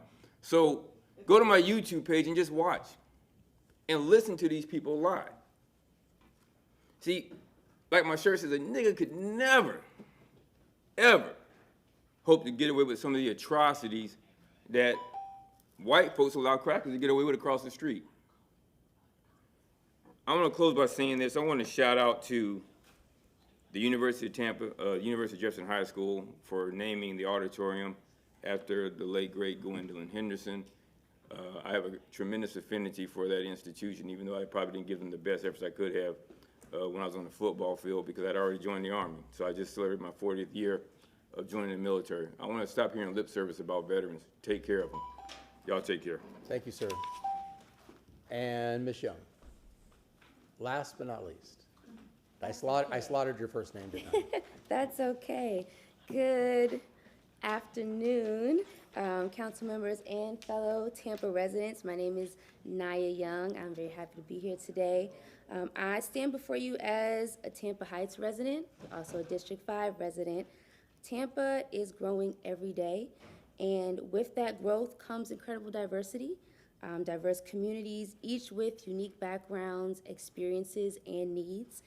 D5 is a beautiful district. We have historic communities that I want to continue to see thrive. Unique stories from our legacy families and those who have lived here for many years. That history is a guiding light for our today's youth. We have to hold that dear. Therefore, I want to encourage expanded support for our youth,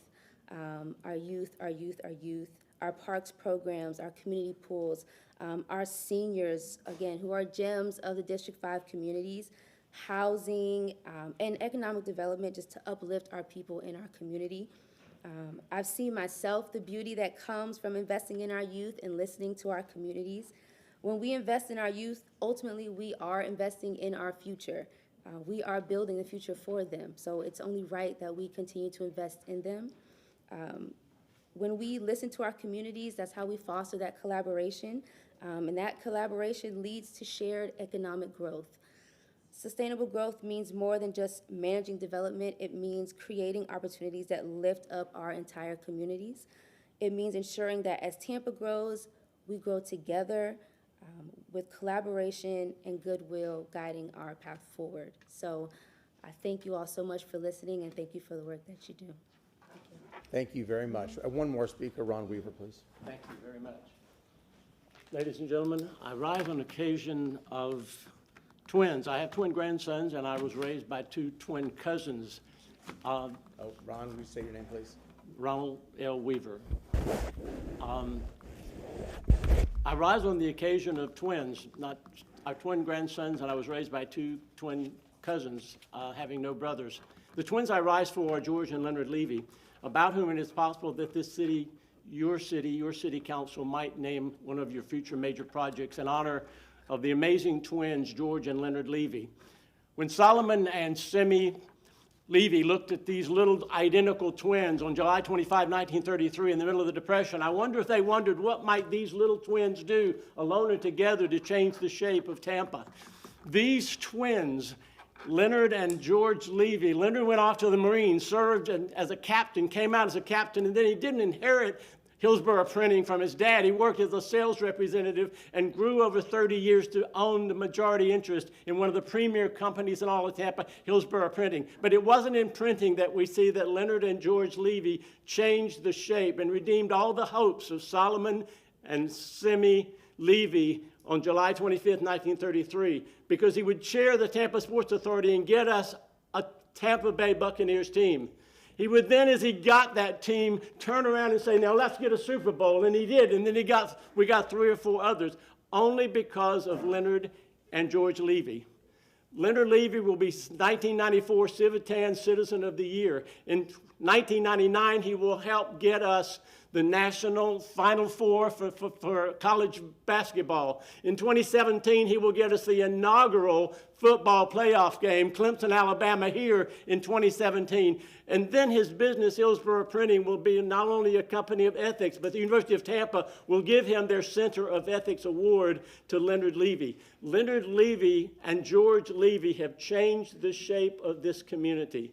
They have changed not only the world of sports, but Leonard chaired the Tampa Visitors Bureau. And his wife, Santiago Corrado, looks so good today. It's because of chairman like Leonard Levy. And Leonard and George Levy came to this town. They brought this town to a new place. They brought it to a place of pride. They brought it to a place of international recognition. And there are dozens of other things that were done for the United Way and the Salvation Army and the Greater Tampa Chamber of Commerce, all of which reflected the fact that George and Leonard Levy fulfilled every hope of Solomon and Simi Levy looking down on July 25, 1933, in the middle of the Depression, at the enormous potential of these two identical twins. I would hope you would name a facility after the Levy brothers. Thank you, Mr. Chairman. Thank you, Mr. Weaver. Okay, so the next item on the agenda is request for reconsideration of legislative matters. I believe we do not have one. So we're going to go right to the consent agenda. Let's run through the consent agenda, set the public hearings, then we'll break for lunch. So Public Safety Committee Chair, Mr. Chairman Louis Vieira. Yes, sir, Mr. Chairman. I move items, 3 through 8. We have a motion from Councilman Vieira, a second from Councilman Maniscalco. All those in favor say aye. Aye. Opposed? Ayes have it. Neighborhood and Community Affairs Committee, Councilwoman Lynn Hertek. Yes, I move items 9 through 16. Second.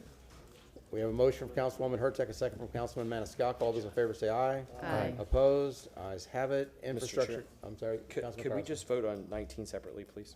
Pull 19 for a separate vote, Wilco. Okay. So Councilman Maniscalco with pulling 19 for a second vote, or a separate vote. Yes, sir. Okay, so I move items 17 through 24 with the exception of 19. We have a motion from Councilman Maniscalco, a second from Councilman Miranda. All those in favor say aye. Aye. Opposed? Councilman Maniscalco. And now I'd like to move for a separate vote, item number 19. Okay, we have a motion from Councilman Maniscalco, a second from Councilman Vieira. All those in favor say aye. Aye. Opposed? Nay. Motion carried with Carlson voting no. Thank you, Clerk. Councilman Hertek. I have one thing to say about Finance Committee. Yeah, and I have before- actually a clarity thing too. So let me start on item 27. There was an incorrect memo attached to Article 20, item 27. It was not supposed to be there, just for clarity so people understand. This is a Scribner's error correcting the name of the company. So that's it. Okay, Councilman Hertek. And item number 30 is the list of approved audits for 2026. And I'm not pulling this for discussion, but during new business, I would like to discuss if council wants to add an audit. I have a suggestion. So we have 30 days from the time that we receive this audit plan to request additional audits. So please make sure that you look through the list and see if there's anything else you would like to add. Last year, we added 2 things. One of them is the continuation that Councilwoman Henderson asked about the River Center. Yeah. That one's still on there, but again, we did add 2 audits last year, and we have 30 days in which to do it. So I think on it over lunch so we can make some discussions. Thank you. And would you move items 25 through 30, please? We have a motion from Councilman Miranda, a second from Councilman Maniscalco. All those in favor say aye. Aye. Opposed? Okay. On the, Mr. Chair. Yes, sir, Mr. Carlson. On 34, I need to abstain. I've got a Form 8B. I'd like to make a motion to receive and file. Although my firm doesn't work on this issue directly, one of our clients may potentially benefit, so I'll just abstain. Okay, I have a motion from Councilman Vieira, a second from Councilwoman Hertek. All those in favor say aye. Aye. Opposed? Okay, Councilman Carlson, would you move items 31 through 41 except for item 34? The other thing, real fast commentary, 31 I think should have been a public discussion. We'll see what the repercussions of this are, but I think it should have been a public discussion instead of consent. But I'll move 31 through 41 with the through exception 41 of with the 34. exception of 34. Thank you. We have a motion from Councilman Carlson, a second from? Second. Councilman Maniscalco. All those in favor say aye. Aye. Opposed? Okay, and Councilwoman Hurtak, would you move items 34, please? I move item 34. We have a motion from Councilwoman Hurtak, a second from Councilman Vieira. All those in favor say aye. Aye. Opposed? Ayes have it. Motion carried, Carlson abstaining. Thank you. I move items 42 through 45. Second, and may I make a comment real quick? Go ahead, Councilman Maniscalco. Thank you. I just want to acknowledge, and he spoke at public comment, Bill Truitt and the Hampton Terrace Neighborhood Association.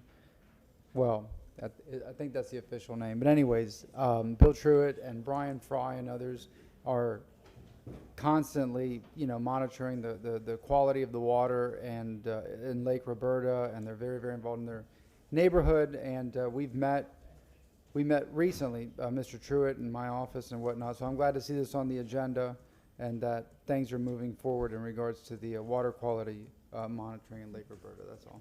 I think they're the community association. Community Yes. Association. Yeah, I want to get the right one. Yeah.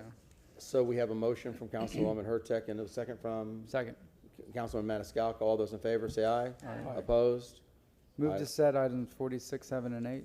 Thank you. We have a motion to Second. move, to set items 46 through 48 from Councilman Maniscalco, a second from Councilman Brand. All those in favor say aye. Aye. Opposed? Okay, we are going to break from lunch. How about we come back at 1:30? Yep.